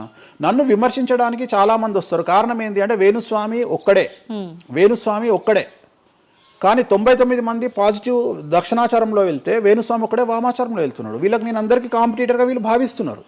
నేనేమంటున్నా అంటే సార్ నీకు నేను కాంపిటీటరే కాదు, ఎందుకంటే మీరందరూ సౌందర్య మన ఆమె పేరు ఇంకో సాయి ఏమో హీరోయిన్ పేరు ఏదో ఉంటుంది కదా, సాయి పల్లవి. సో మీరంతా సాయి పల్లవి సౌందర్య టైపు, నేను సన్నీ లియోన్ టైపు. నన్ను వదిలేయండి, నన్ను వదిలేయండి. నాకు మీకు కాంపిటీషన్ లేదు. నేను బికినీ మీద తిరుగుతా, నేను అన్ని వదిలేసుకున్నా. నా మొలదారం కూడా తీసి పక్కకు పెట్టిన. అంటే నాకు బట్టలు ఇప్పే అవకాశం మీకు ఇయ్యట్లా, మొత్తం ఇప్పేసుకున్నా నేను ఆల్రెడీ. మీరు ఇప్పుదామంటే ఏం లేవు నా దగ్గర చివరికి నా అండర్వేర్తో సహా నా మొలదారంతో సహా ఇప్పుకున్నా. ఇంకేం లేవు మీరు ఇప్పడానికి. సో మీ పని మీరు చేసుకోండి, మీరు సాత్విక దేవతలను ఆరాధించుకోండి, మీరు ఏం చేసుకోండి. వీళ్ళదంతా ఏ కాన్సెప్ట్ అంటే సువర్ణ పుష్పార్థం అక్షతాం సమర్పయామి అంటే సువర్ణ పుష్పం అనుకొని అక్షతలేనైనా మీరు అదే బ్యాచ్. మందు అనుకొని మటన్ అయినా, మాంసం అనుకొని మటన్ అయినా, మందు అనుకొని స్కాచ్ పోయినైనా నాది ఆ బ్యాచ్. నా బ్యాచ్ నాదే. నేను జెన్యూన్గా ఏం కావాలనో అమ్మవారికి అదే ఇస్తా. చాలామంది శాస్త్రంలో వారాహి అమ్మవారికి ఎరుపు రంగు అన్నము నైవేద్యంగా పెట్టమని చెప్పారు. ఇక మన మేధావులు ఇంత కుంకుమ తీసుకొని అన్నంలో కలిపి ఇక ఫీల్ అవుతుంటాడు, ఇక వాడికి రక్తం కలిపినట్టే ఇక తీసుకొచ్చి పెడతాడు. అంటే నువ్వు అమ్మవారిని పిచ్చిదాన్ని చేస్తావా? శాస్త్రం ఏం చెప్పింది, నువ్వేం చేస్తున్నావు అంటే చెక్ చేసుకోమని చెప్పి ఇవి చెప్ప చేత కాదు ఎవరికి. శాస్త్రం ఏం చెప్పింది, వారాహి అమ్మవారికి ఎరుపు రంగులో అన్నం పెట్టమని చెప్పింది. నువ్వేం చేస్తున్నావు, అమ్మవారిని మోసం చేసి కుంకుమతో అన్నం పెడుతున్నావు. ఆ కుంకుమ కూడా ఒరిజినల్ కాదు, డూప్లికేట్ కుంకుమ. సో అక్కడ ఏం పెట్టాలనో నాకు తెలుసు, నువ్వు వాటి పెడతలేవు. అమ్మవారిని నిన్నెందుకురా అనుగ్రహిస్తుంది? అమ్మవారిని నిన్ను ఎందుకు అనుగ్రహించాలి అంటే నువ్వు అమ్మవారిని మోసం చేసే మొనగానివి కదా, మోనార్కు కదా నువ్వు. నేను మోసం చేయ అమ్మవారిని. రెండవది, నన్ను నమ్మితే నా దగ్గరికి రమ్మంటున్నా. నా మాట వినకండి, వాళ్ళ మాటనే వినండి, ఈ శుద్ధపూసల మాటనే వినండి, నా మాట వినకండి.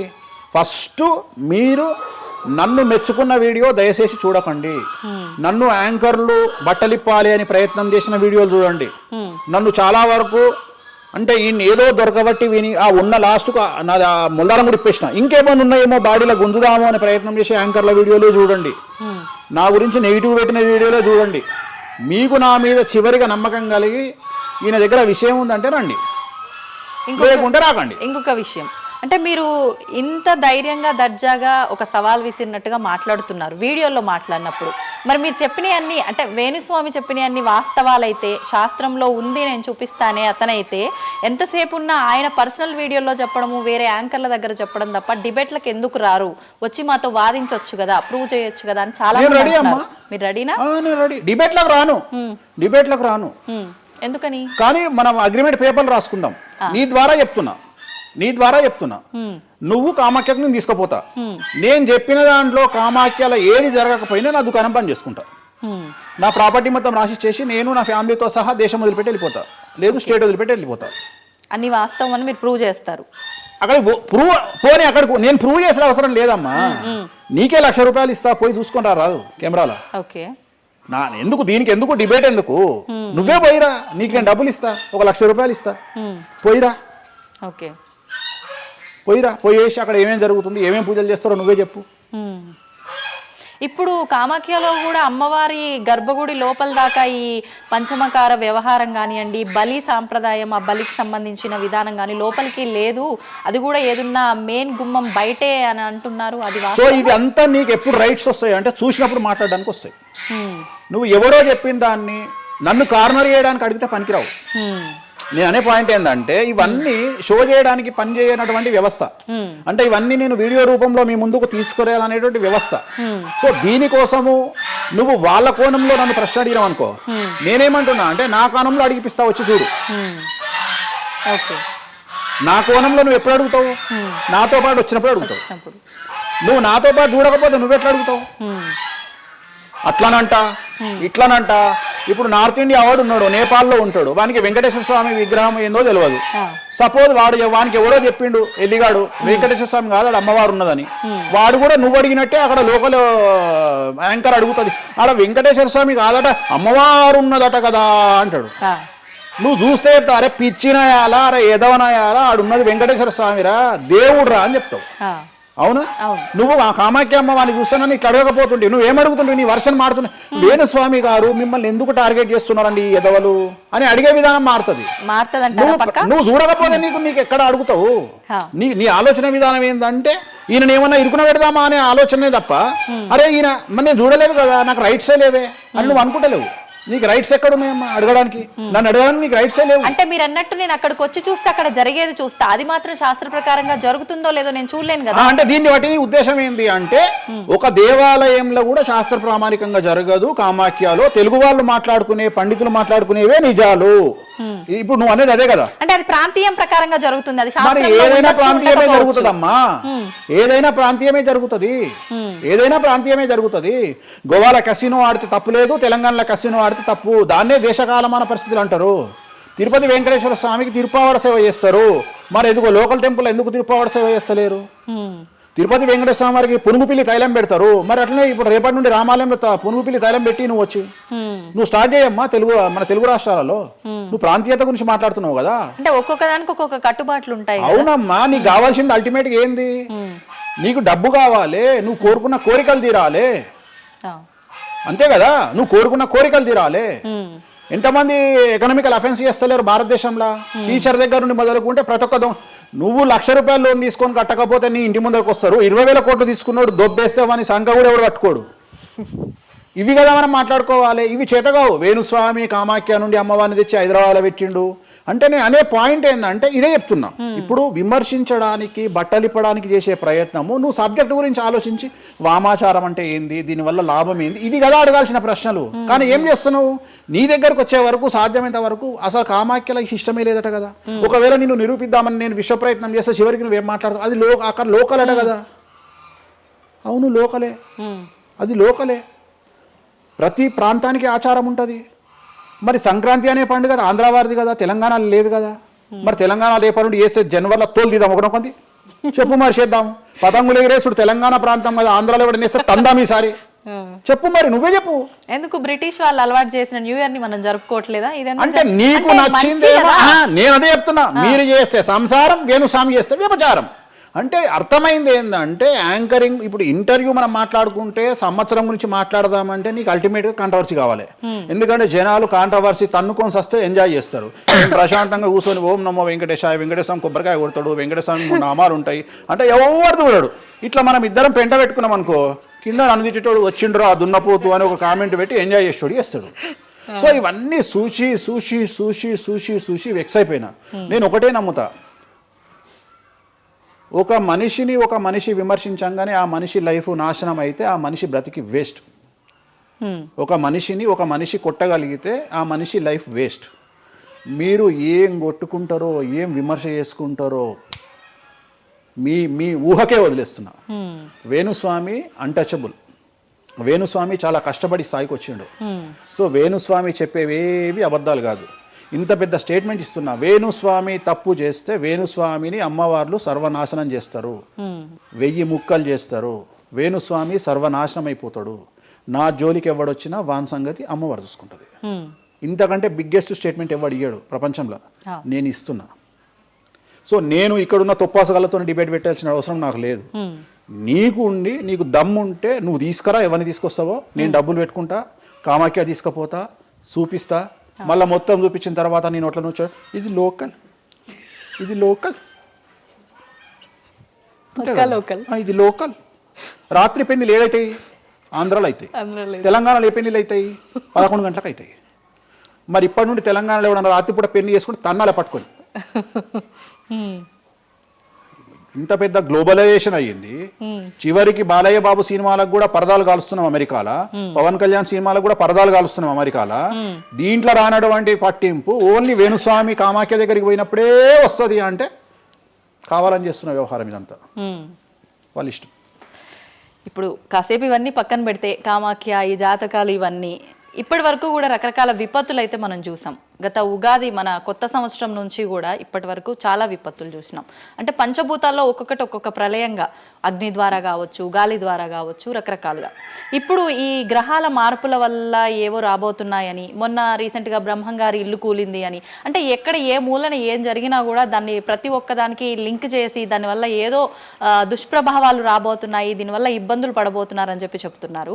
మరి ఈ 2026 మనమైతే ఉగాది నుంచి చూసుకుంటాం, కానీ ఆంగ్ల నూతన సంవత్సరం రాబోతోంది. దీని ద్వారా మనకు ఉగాది వరకు ఈ మధ్య కాలంలో ఎలా ఉండబోతోంది, గ్రహాలు రాశుల పరంగా చూసుకుంటే, పంచభూతాల పరంగా చూసుకుంటే, తర్వాత మనకి ఈ సంవత్సరం మారిన తర్వాత ఎలా ఉండబోతోంది. 20 నిమిషాలు ఆడుకుందామనే ప్రయత్నం చేసిన నీకు ఇప్పుడు చిన్న ఫినిషింగ్ టచ్ ఇస్తా. అసలు నువ్వు జనవరి 1కు ముందు నా దగ్గరికి ఇంటర్వ్యూకి ఎందుకు వచ్చినావు?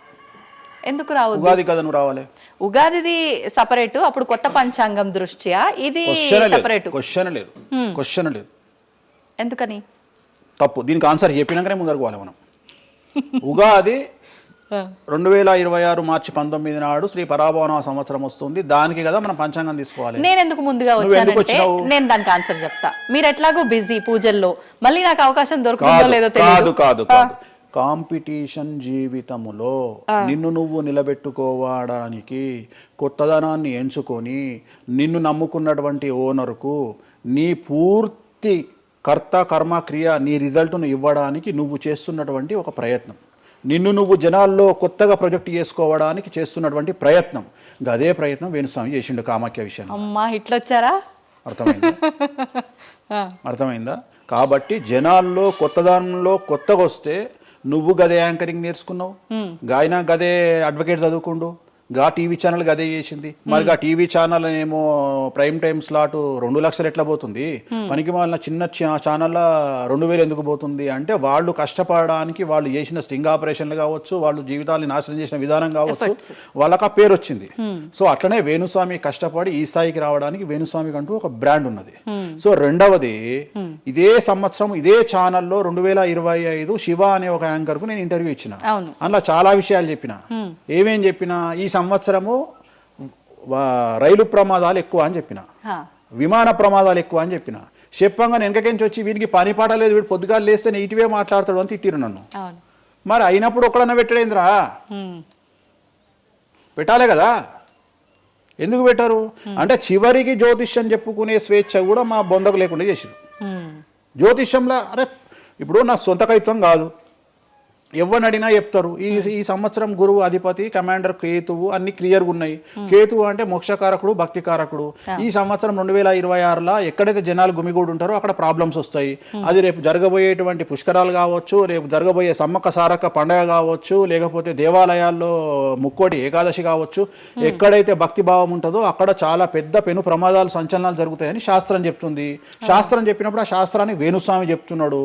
దీన్ని కూడా తప్పు తీసుకుపోయి వేణుస్వామి ఏలినాడు శని నడుస్తుంది మేషరాశికి, మేషరాశి బాగుండదు అని చెప్పాలి కానీ మేషరాశి సూపర్ స్టార్లు అవుతారని నేనెందుకు చెప్తా అంటే, ఒక చూసినావా వేణుస్వామి మన ఒక ఆమె నేను మీనరాశి బాగాలేదంటే మీనరాశికి బాగాలేదని చెప్తున్నా వేణుస్వామి ఎట్టడే ఎప్పుడు వేణుస్వామి అని ఇట్లా ఊరుతుంది, ఇట్లనే ఊరుతుంది ఆమె, ఇట్లనే అంటుంది వేణుస్వామి చెప్పిండు అని తిట్టింది. నువ్వు నమ్మవమ్మా, ఆమెను అమెరికా నుండి పంచుప్రభాకర్ అని ఒక ఆయన ఉంటాడు, ఆయన తిట్టిండమ్మా ఆ బూతులు భగవంతా నేనైతే తెల్లారి చచ్చిపోతుండే. అంటే వాళ్ళిద్దరికి ఫైటింగ్ జరిగి గదే మీనరాశి అని చెప్తున్నాను నేను.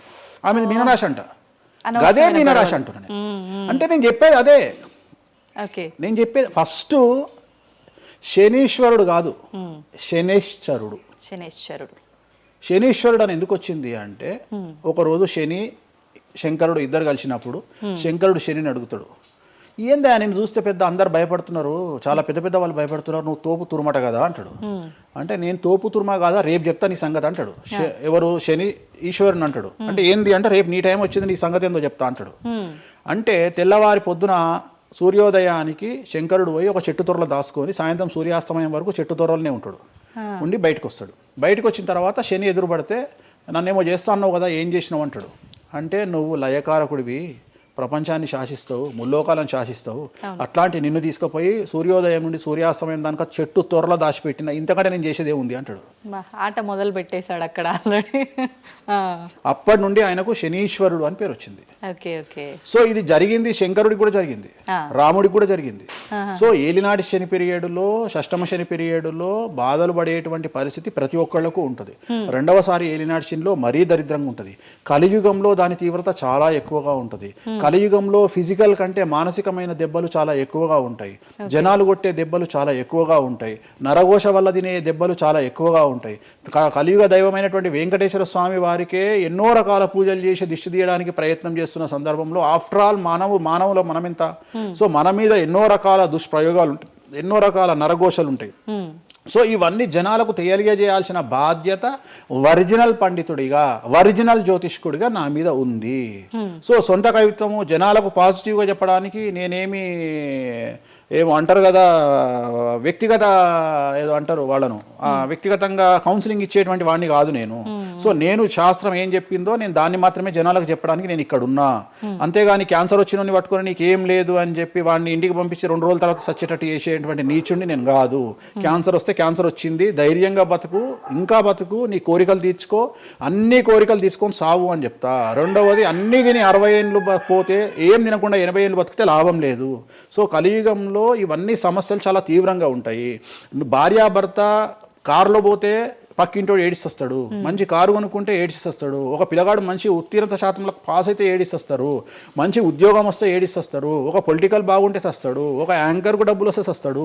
సో ప్రతి దగ్గర ఏడుపు ఏడుపు ఏడుపు, జలసు అనేటువంటిది రాజ్యమేలుతున్నటువంటి సందర్భంలో తెలుగు రాష్ట్రాలలో అది పీక్ స్థాయిలో ఉండేటువంటి పరిస్థితులలో నిజాలు చెప్పి జనాలని భయానికి దూరంగా ఉంచాల్సినటువంటి బాధ్యత నాది, జరగబోయే నష్టం నుండి కాపాడాల్సినటువంటి బాధ్యత నాది అని ఇంతమంది రాళ్ళేసినా, ఇంత చెండాల పనులు చేసినా, వ్యక్తిగతంగా నన్ను విమర్శలు చేసినా నేను ఎవరిని వ్యక్తిగతంగా విమర్శించడం లేదు. ఎందుకంటే ప్రతి ఒక్కడి ముడి కింద ఖచ్చితంగా సమస్యలు ఉంటాయి. ఈ శుద్ధపూస ఎవడూ కాదు. నాకంటూ నెల రోజులు పక్కకు తీస్తే ఒక్కొక్కటి జాతకాలు చెప్పగలుగుతా అందరివి. నేను వాటి జోలికి బోదలుచుకోవట్లేదు. శాస్త్రం ఏం చెప్పిందో శాస్త్ర ప్రామాణికంగా నేను జనాలకు తెలియజేయాలని కోరుకుంటున్నా. సో లాస్ట్ ఇయర్ ఎట్లా జరుగుతుందో 2025లో అనుభవించిన కష్టం కంటే 2026 ఎక్కువ, 2026 కంటే 27 ఎక్కువ, 27 కంటే 28 ఎక్కువ. 2025 నుండి 28 వరకు సమాజంలో ప్రకృతిలో జరిగే సంఘటనల తీవ్రత చాలా ఎక్కువగా ఉండబోతా ఉంది. ప్రకృతి పరంగా, సామాజికంగా, అగ్ని ప్రమాదాల పరంగా, వాహన ప్రయాణాల ప్రమాదం, చాలా రకాల సమస్యలు ఈ సంవత్సరం ఉండబోతున్నాయి. ఓకే. రాశుల పరంగా ఎలా ఉంటుందండి? సో ఈ సంవత్సరము ఫస్ట్ రాశుల కంటే ముందు మనం మాట్లాడుకోవాల్సింది ఏంటి అంటే, ఈ సంవత్సరము రైలు ప్రమాదాలు, అగ్ని ప్రమాదాలు, వాహన ప్రమాదాలు, అలాగే జన సమీకరణలు ఉన్న చోట, భక్తులు గుమిగూడే చోట, జన సాంద్రత ఉన్న చోట, అది సినిమా థియేటర్లు అవ్వచ్చు, భక్తికి సంబంధించిన ఏరియా అవ్వచ్చు, సో మార్కెట్లు అవ్వచ్చు, మాల్స్ అవ్వచ్చు, వాటిల్లో పెను సంచలనాలు ఈ సంవత్సరం జరిగే అవకాశాలు ఉన్నాయి. ఆర్థిక నష్టము అంటే ఆస్తి నష్టము, జన నష్టము ఉండేటువంటి అవకాశాలు ఉన్నాయి. కాబట్టి జనాలకు చెప్పే విషయం ఏంటంటే, భక్తి పేరుతో జనాలు లేనటువంటి ప్లేస్కి వెళ్ళండి. ముక్కోటి ఉంది, ఖాళీగా ఉన్న వెంకటేశ్వర స్వామి గుడికి వెళ్ళండి హ్యాపీగా. ఆ దేవుడికి డబ్బులు ఇచ్చిన వాళ్ళు అవుతారు, పంతులకు డబ్బులు ఇచ్చిన వాళ్ళు అవుతారు, గుడికి 4 రూపాయలు ఇచ్చిన వాళ్ళు అవుతారు. అట్లనే జనాలు లేనటువంటి ప్లేసుల్లో పుష్కరాలకు వెళ్ళండి ఈ సంవత్సరము. సో జన సాంద్రత ఉన్నటువంటి ప్రదేశాలను ఈ సంవత్సరం అవాయిడ్ చేయడానికి ప్రయత్నం చేయండి. సో టూర్లు మ్యాక్సిమం అవాయిడ్ చేయండి. ఈ సంవత్సరము లోయ ప్రాంతాలలో, కొండ ప్రాంతాలలో, నదీ పరివాహక ప్రాంతాలలో పెను సంచలనాలు నమోదయ్యే అవకాశం ఉంది. టూరిస్టు ప్రాంతాలలో కూడా ప్రాబ్లమ్స్ ఉంటాయి. ఈ సంవత్సరం భారతదేశంలో కొన్ని ప్రదేశాల్లో మత కల్లోలాలు రేగేటువంటి అవకాశం కనిపిస్తూ ఉంది, కర్ఫ్యూ విధించేటువంటి అవకాశం కనిపిస్తూ ఉంది. సో ఇవన్నీ కూడా ఈ సంవత్సరం చాలా తీవ్రంగా ఉండబోతా ఉన్నాయి. సో జాగ్రత్తలు వహిస్తే మంచిది. ఓకే. ఇప్పుడు అంటే ఇవి ఎవరికి, అంటే ఏదైనా గ్రహాల్లో మార్పులు ఉన్న వాళ్ళకా, లేదంటే అంటే ఇదంతా మనం ప్రకృతి పరంగా చెప్తాం. ప్రకృతి పరంగా దాంట్లో ఎవరు ఉంటారు అంటే, చనిపోయే వాళ్ళని తీసుకుంటే ఆ బాధితులు ఎవరైతే ఉంటారో వాళ్ళ జాతకంలో ఏలినాటి శనో, షష్టమ స్థానంలో శనో, వ్యయ గురువో ఉంటాడు. ఓకే. సో మనం వాళ్ళే అని చెప్పలేం కదా, అక్కడికి పోయిన వాళ్ళల్లో వాళ్ళు ఉంటారు. ఎవడైతే నష్టజాతకుడు ఉంటాడో వాడికి ఆ ఇన్సిడెంట్ జరుగుతుంది. సో ఇది ఓవరాల్ గా సంవత్సర ప్రిడిక్షన్ అంటారు. సో రాబోతున్నటువంటి సంవత్సరం పేరు కూడా చాలా చాలా చాలా కాంట్రవర్షియల్ నేమ్, పరాభవనామ సంవత్సరము. పరాభవము అంటే ఓటమి, అవమానముతో కూడిన ఓటమి అని అర్థం. పరాభవము, దుర్యోధనుడికి మయసభలో జరిగినది పరాభవము. సో అలాంటి పరాభవము ఎవరికి జరుగుతుంది అంటే ఎవరి జాతకంలోనైతే ఏలినాటి శని ఉందో 6వ స్థానంలో శని ఉన్నాడో 8వ స్థానంలో శని ఉన్నాడో 12వ స్థానంలో గురువు ఉన్నాడో వాళ్లకు ఈ సంవత్సరం సంచలనాలు ఉండబోతా ఉన్నాయి. అది మేషరాశి కావచ్చు, మీనరాశి కావచ్చు, సింహరాశి కావచ్చు. సో ఇలాంటి వారికి ఈ సంవత్సరం పెను సంచలనాలు ఉండేటువంటి అవకాశాలు ప్రస్ఫుటంగా కనిపిస్తా ఉన్నాయి. సో ఇది ఓవరాల్ గా సంవత్సర ఫలితము. ఇక 12 రాశులకు సంబంధించి ముందుగా మేషరాశి కనుక తీసుకున్నట్లయితే మేషరాశికి ఈ సంవత్సరము ఏలినాటి శని నడుస్తూ ఉంది. సో ఏలినాటి శని ఒక పక్క గురువు బాగాలేడు, ఒక పక్క రాహు బాగాలేడు, ఒక పక్క కేతు బాగాలేడు. సో ఇలాంటి సందర్భంలో పెను సంచలనాలకు కారణభూతమయ్యేటువంటి అవకాశం ఉంది. సో విద్యార్థులకు ఉత్తీర్ణత శాతం తగ్గుతుంది, కోరుకున్న ప్లేస్మెంట్స్ రావు, వీసా రిజెక్ట్ అయ్యే అవకాశం ఉంది. ఉద్యోగస్తులకు పై అధికారుల వల్ల సమస్యలు ఉంటాయి, ప్రమోషన్లు ఆగిపోతాయి. సో బదిలీలు చాలా దూరంగా బదిలీలు అయ్యే అవకాశం కనిపిస్తూ ఉంది. రాజకీయ నాయకులకు ఫెయిల్యూర్స్ కనిపిస్తూ ఉన్నాయి, ఉన్న పదవులు కోల్పోయే అవకాశం కనిపిస్తుంది, ఎన్నికలలో ఓటమి కనిపిస్తూ ఉంది. రైతులకు మొదటి పంట కంటే రెండవ పంట బాగుండే అవకాశం ఉంది. కళాకారులకు క్రీడాకారులకు అవకాశాలు తగ్గిపోయి ఆదాయం తగ్గిపోయే అవకాశం ఉంది. స్త్రీలకు సంబంధించి భర్తల మధ్యన గొడవలు అయ్యే అవకాశం ఉంది. అలాగే వ్యాపారస్తులకు బ్యూరోక్రాట్లకు ఈ సంవత్సరం ఏసీబీ, సిబిఐ, సిఐడి లాంటి కేసులు లేదా ఈడీ కేసులు కనిపిస్తూ ఉన్నాయి. ఈ సంవత్సరం ఓవరాల్గా మేషరాశి వాళ్ళని తీసుకుంటే న్యాయపరమైన ఇబ్బందులు, ఆర్థికపరమైన ఇబ్బందులు, ఆరోగ్యపరమైన ఇబ్బందులు, తండ్రికి సంబంధించిన అపమృత్యు గండము, అలాగే న్యాయపరమైన చిక్కులు, వాహన ప్రమాదాలు, భార్యాభర్తల మధ్యన గొడవలు, ఇవన్నీ మేషరాశి వారికి కనిపిస్తూ ఉన్నాయి. మరి ఏం చేసుకోవాలా అంటే తిరునల్లా శనీశ్వర ఆలయంలో ప్రత్యేకమైన శని పూజ నిర్వహించుకోవడంతో పాటు నలుపు రంగు దుస్తులకు దూరంగా ఉండడము, నలుపు చెప్పులు, నలుపు వాహనాలకు దూరంగా ఉండడము, లెదర్ వస్తువులకు దూరంగా ఉండడము, నలుపు లెదర్ వస్తువులకు దూరంగా ఉండడం వల్ల సమస్యల నుండి గట్టెక్కుతారు. ఏడాదంతా వీటికి దూరంగా ఉండాలి. మరి తర్వాత నెక్స్ట్ వృషభ రాశి. సో వృషభ రాశి వారికి ఈ సంవత్సరం 100కు ఇంచుమించుగా 75% అనుకూలంగా ఉంది. రాహువు, కేతువు, గురువు, శని అనుకూలత కనిపిస్తూ ఉంది. చాలా బాగుండబోతా ఉంది. ఈ సంవత్సరం మే నుండి విపరీతమైన రాజయోగం పట్టబోతా ఉంది. చాలా అనుకూలంగా ఉంది. విద్యార్థులకు ఉత్తీర్ణత శాతం ఉంటుంది. స్త్రీలకు అనుకూలమైన ఫలితాలు ఉంటాయి. స్త్రీలకు మీ ఇంట్లో కమాండింగ్ అంతా మీదే ఉంటుంది. రాజకీయ నాయకులకు ఎన్నికలలో విజయాలు సాధిస్తారు. డబ్బులు ఎక్కువ ఖర్చైనా విజయాలు సాధిస్తారు. అలాగే రైతులకు 2 పంటల దిగుబడి, రాబడి బాగుంటుంది. విద్యార్థులకు కోరుకున్న ప్రదేశాల్లో సీట్లు వస్తాయి. ఉత్తీర్ణత శాతం పెరుగుతుంది. అవివాహితులకు వివాహ యోగ సూచనలు కనిపిస్తున్నాయి. సంతానం లేని వారికి సంతాన యోగం కనిపిస్తూ ఉంది. వ్యాపారస్తులకు, అన్ని రంగాల వ్యాపారస్తులకు అనుకూలమైన ఫలితాలు ఉండబోతా ఉన్నాయి. క్రీడాకారులకు, కళాకారులకు అవకాశాలు, ఆదాయము పెరుగుతాయి. ఓవరాల్గా ఈ సంవత్సరం పూర్తి స్థాయిలో మీకు ఎటువంటి సమస్యలు కనిపించడం లేదు. చాలా బాగుంది కాబట్టి మీకు ఎటువంటి రెమెడీస్ అవసరం లేదు. వీలైతే సోమవారం నాడు శివాలయంలో రుద్రాభిషేకాన్ని నిర్వహించుకోండి. సో నెక్స్ట్ మిథున రాశి. ఈ సంవత్సరం ఏదైనా రాశి 100కు 110% అనుకూలంగా ఉంది అంటే మిథున రాశి. సో గురువు, రాహువు, కేతువు అన్ని గ్రహాలు అనుకూలంగా ఉన్నాయి. పట్టిందల్లా బంగారంగా ఉంటుంది. గురువు అతిచారం వల్ల మీ జాతకం చాలా బాగుండబోతా ఉంది. గత 10 సంవత్సరాల నుండి మీరు పడుతున్నటువంటి కష్టాలన్నీ తొలగిపోయే అవకాశాలు కనిపిస్తూ ఉన్నాయి. సో కొత్త స్పీడ్తో ముందుకు వెళ్ళండి. కొత్త ఆలోచనలు చేయండి. ఎంత గొప్పగా జీవితంలో ముందుకెళ్లాలో ప్లాన్ చేయండి. చాలా గొప్పగా ఆలోచించండి. చిన్నగా ఆలోచన చేయకండి. గురువు విపరీత రాజయోగాన్ని ఇవ్వబోతా ఉన్నాడు. దైవబలం మీకు అనుకూలంగా ఉంది. గురుబలం మీకు అనుకూలంగా ఉంది. శనిబలం మీకు అనుకూలంగా ఉంది. కాబట్టి కొత్త వ్యాపారాలు ప్రారంభించండి. విపరీతమైనటువంటి చాలా గొప్పగా కలలు కనండి. ఆ కలలను సాకారం చేసుకునే దిశగా ప్రయాణం చేయండి. విద్యార్థులకు అనుకూలంగా ఉంది. ఉద్యోగస్తులకు అనుకూలంగా ఉంది. వ్యాపారస్తులకు అనుకూలంగా ఉంది. రైతులకు 2 పంటలు అనుకూలంగా ఉంది. సో ప్రతి వాళ్ళు చెరువులు, తర్వాత చేపల చెరువులు, రొయ్యల చెరువులు పండించే వాళ్ళకు అనుకూలంగా ఉంది. పౌల్ట్రీ ఫామ్ వాళ్ళకు అనుకూలంగా ఉంది. రాజకీయ రంగం వారికి అనుకూలంగా ప్రజల్లో మంచి మార్పులు కనిపిస్తూ ఉన్నాయి. స్త్రీలకు మీదే కమాండింగ్గా ఉంటుంది. కుటుంబంలో మీరు ఏం చెప్తే అది జరిగేటువంటి అవకాశాలు కనిపిస్తూ ఉన్నాయి. సో మిథున రాశి వారికి పూర్తి స్థాయిలో అనుకూలంగా ఉంది. ఎటువంటి రెమెడీస్, ఎటువంటి పూజలు అవసరం లేదు. అద్భుతం అయితే వీళ్ళది. నెక్స్ట్ కర్కాటక రాశి. సో నెక్స్ట్ కర్కాటక రాశి. సో కర్కాటక రాశి వారికి కూడా ఇంచుమించు 90% అనుకూలంగా ఉంది. కాకపోతే ఇక్కడ ఉన్న సమస్య ఏంటి అంటే మే వరకు 2026 మే వరకు కొద్దిగా వీళ్ళకు గురువు 12వ ఇంట్లో ఉన్నాడు కాబట్టి కాళ్ళు చేతులు విరిగే అవకాశం ఉంది. దెబ్బలు తగిలించుకునే అవకాశం కనిపిస్తూ ఉంది. జాగ్రత్తగా ఉండండి.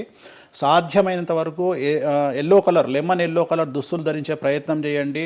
చాలా అనుకూలంగా ఉండబోతా ఉంది. రాజకీయ రంగంలో ఉండే వాళ్లకు విపరీతమైనటువంటి విజయాలు సిద్ధిస్తాయి. జనాల్లో అనుకూలమైన వాతావరణం ఉంటుంది. వ్యాపారస్తులకు విశేషించి అనుకూలంగా ఉంటుంది. విద్యార్థులకు అనుకూలంగా ఉంటుంది. అలాగే రైతులకు అనుకూలంగా ఉంటుంది, కళాకారులకు క్రీడాకారులకు మరీ అనుకూలంగా ఉంటుంది. కాకపోతే ఓవరాల్గా కర్కాటక రాశి వారికి ఈ సంవత్సరం కొద్దిగా శత్రువుల యొక్క బెడద ఒక 10% కనిపిస్తూ ఉంది. కానీ శత్రువులను పట్టించుకోకండి. శని బలం వల్ల వాళ్ళు ఎంత ప్రయత్నాలు చేసినా, రాహు బలం వల్ల వాళ్ళు ఎంత ప్రయత్నాలు చేసినా మిమ్మల్ని ఎవరు ఏమీ చేయలేరు. సో మీరు చేయాల్సింది ప్రతి గురువారం నాడు లెమన్ ఎల్లో దుస్తులు ధరించే ప్రయత్నం చేయండి. అలాగే శ్రీకాళహస్తిలో గురు దక్షిణామూర్తి వద్ద గురువారం నాడు గురుహోరలో గురువుకు అంటే దక్షిణామూర్తికి అష్టోత్తర పూజ చేయించుకోండి. అలాగే పసుపు రంగు పువ్వు ఏదైనా ఉంటే అక్కడ నుండి తెచ్చుకొని ఇంట్లో పెట్టుకోండి, మీకు అనుకూలమైన ఫలితాలు ఉంటాయి. అంటే శని వీళ్ళకి ఫేవర్గా ఉన్నాడా అంటే? శని వీళ్ళకి చాలా ఫేవర్గా ఉన్నాడు, రాహు ఫేవర్గా ఉన్నాడు, కేతు ఫేవర్గా ఉన్నాడు, మే నుండి గురువు కూడా ఫేవర్గా ఉంటాడు. అది ఉన్న చిన్న చిన్న ఇబ్బందులకు కూడా ఏమైనా దానాలు అలాంటివి అదే మనం చెప్పిన ఎందుకు గురువు లెమన్ ఎల్లో కలర్ గురువుకు దక్షిణామూర్తి సరిపోతుంది, ఇంకా అవసరం లేదు, దానాలు అవసరం లేదు. మరి తదుపరి రాశి సో నెక్స్ట్ సింహరాశి. సింహరాశికి ఈ సంవత్సరం అష్టమ శని నడుస్తూ ఉంది. గురువు వ్యతిరేకమైన ఫలితాలు, రాహు కేతువు చాలా నెగిటివ్గా ఉన్నారు.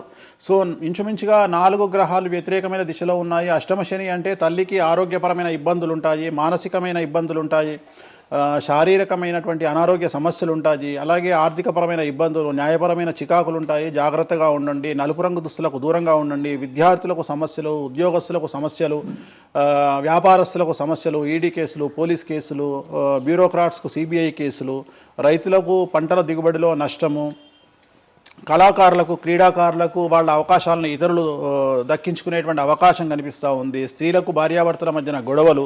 సో ఓవరాల్గా సింహరాశి వారికి ఏ రంగంలో వారైనా సమస్యలు కనిపిస్తూ ఉన్నాయి. అష్టమ శని ప్రభావం కనిపిస్తూ ఉంది కాబట్టి నలుపు రంగు దుస్తులకు దూరంగా ఉండండి. తీరు నల్లార్ శనీశ్వర ఆలయంలో ప్రత్యేకమైన శని పూజను నిర్వహించుకోవడం ద్వారా సమస్యల నుండి గట్టెక్కుతారు. ఓకే. సో నెక్స్ట్ కన్యారాశి. ఈ సంవత్సరం కన్యారాశి వారికి ఇంచుమించు 75% అనుకూలంగా ఉండబోతా ఉంది. శని, అలాగే కుజుడు, రాహువు, కేతువు, గురువు అనుకూలతల వల్ల చాలా అనుకూలంగా ఉండబోతా ఉంది. ఒకే ఒక్క సమస్య ఈ సంవత్సరం ఉండేది, భార్యాభర్తల మధ్యన ఈగోలు కానీ క్లాషెస్ కానీ వచ్చే అవకాశం ఉంది. సో కాంప్రమైజ్ అవ్వడానికి ప్రయత్నించండి. భార్య దగ్గర భర్త, భర్త దగ్గర భార్య, కాంప్రమైజ్ అవ్వండి. ఈగోలకు పోవద్దు, జెలస్లకు పోవద్దు. ఆర్థికపరమైన అంశాల్లో జాగ్రత్తగా ఉండండి. విద్యార్థులకు అనుకూలత కనిపిస్తూ ఉంది, రాజకీయ నాయకులకు అనుకూలత కనిపిస్తూ ఉంది, వ్యాపారస్తులకు, కళాకారులకు, క్రీడాకారులకు విశేషమైన యోగం లభించబోతూ ఉంది. న్యాయస్థానాల్లో పనిచేసే వాళ్లకు, న్యాయ సంబంధమైన వృత్తిలో ఉండే వాళ్లకు అనుకూలమైన ఫలితాలు ఉండబోతూ ఉన్నాయి. స్త్రీలకు విశేషించి అనుకూలంగా ఉండబోతూ ఉంది. సో ఈ సంవత్సరం కన్యారాశి వారికి పూర్తిగా అనుకూలమైనటువంటి ఫలితాలు కనిపిస్తూ ఉన్నాయి. వీరు చేయాల్సినటువంటి రెమెడీ, సోమవారం నాడు రుద్రాభిషేకాన్ని శివాలయంలో నిర్వహించండి, సమస్యల నుండి గట్టెక్కుతారు. సో నెక్స్ట్ తులారాశి. తులారాశి వారికి షష్టమ స్థానంలో శని కనిపిస్తూ ఉన్నాడు. కాకపోతే గురువు విపరీత రాజయోగాన్ని ఇవ్వబోతా ఉన్నాడు. వీళ్ళకి గురు బలము మరియు దైవ బలం అనుకూలంగా ఉండడం వల్ల మీ జీవితాన్ని కొత్తగా ప్రొజెక్ట్ చేసుకునేటువంటి అవకాశం మీకు దేవుడు కల్పిస్తూ ఉన్నాడు.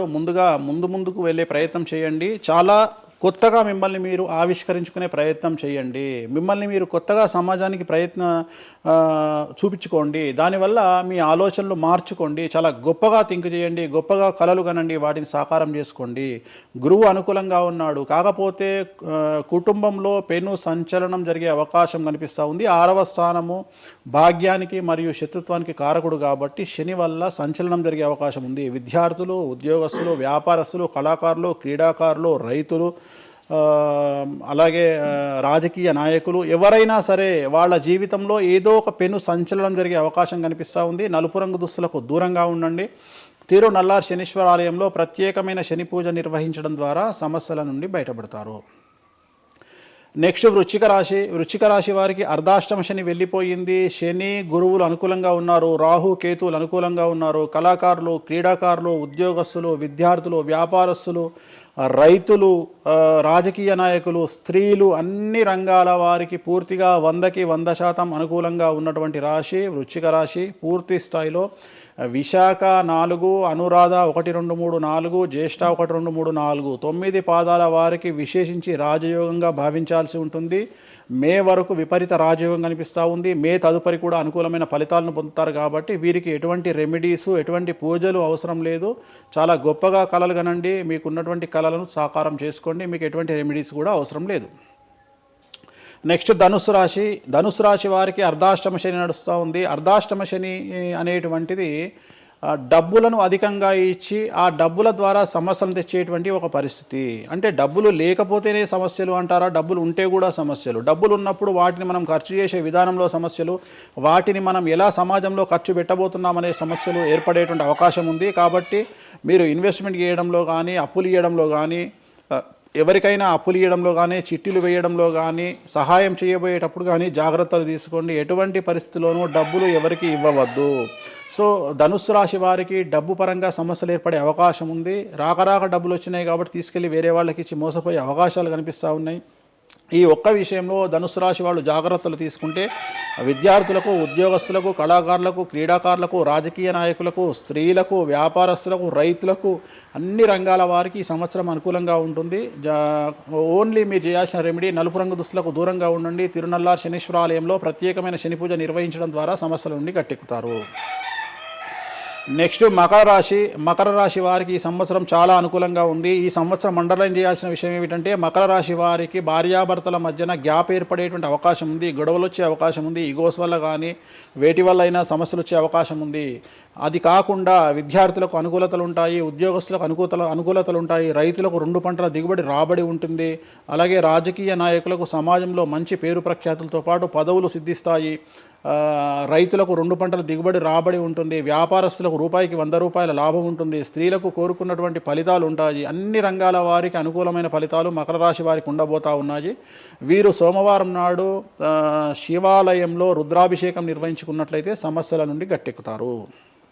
సో నెక్స్ట్ కుంభరాశి వారికి ఏలినాడు శని చివరి అంకంలో ఉంది. చాలా సమస్యలు కనిపించబోతా ఉన్నాయి. కుటుంబంలో ఎవరిని తీసుకున్నా విద్యార్థులు, ఉద్యోగస్తులు, వ్యాపారస్తులు, కళాకారులు, క్రీడాకారులు, రాజకీయ నాయకులు, స్త్రీలు, ఉద్యోగస్తులు, బ్యూరోక్రాట్లు అందరికీ సమస్యలు ఉన్నాయి. వాహన ప్రమాదాలు, పోలీస్ కేసులు, కోర్టు కేసులు, ఆరోగ్యపరమైన ఇబ్బందులు, మానసికమైన ఇబ్బందులు, స్త్రీలకైతే థైరాయిడ్ సమస్యలు, పీసీఓడి సమస్యలు, గర్భసంచికి సంబంధించిన సమస్యలు, మానసికమైన ఇబ్బందులు బాధించే అవకాశం కనిపిస్తూ ఉంది.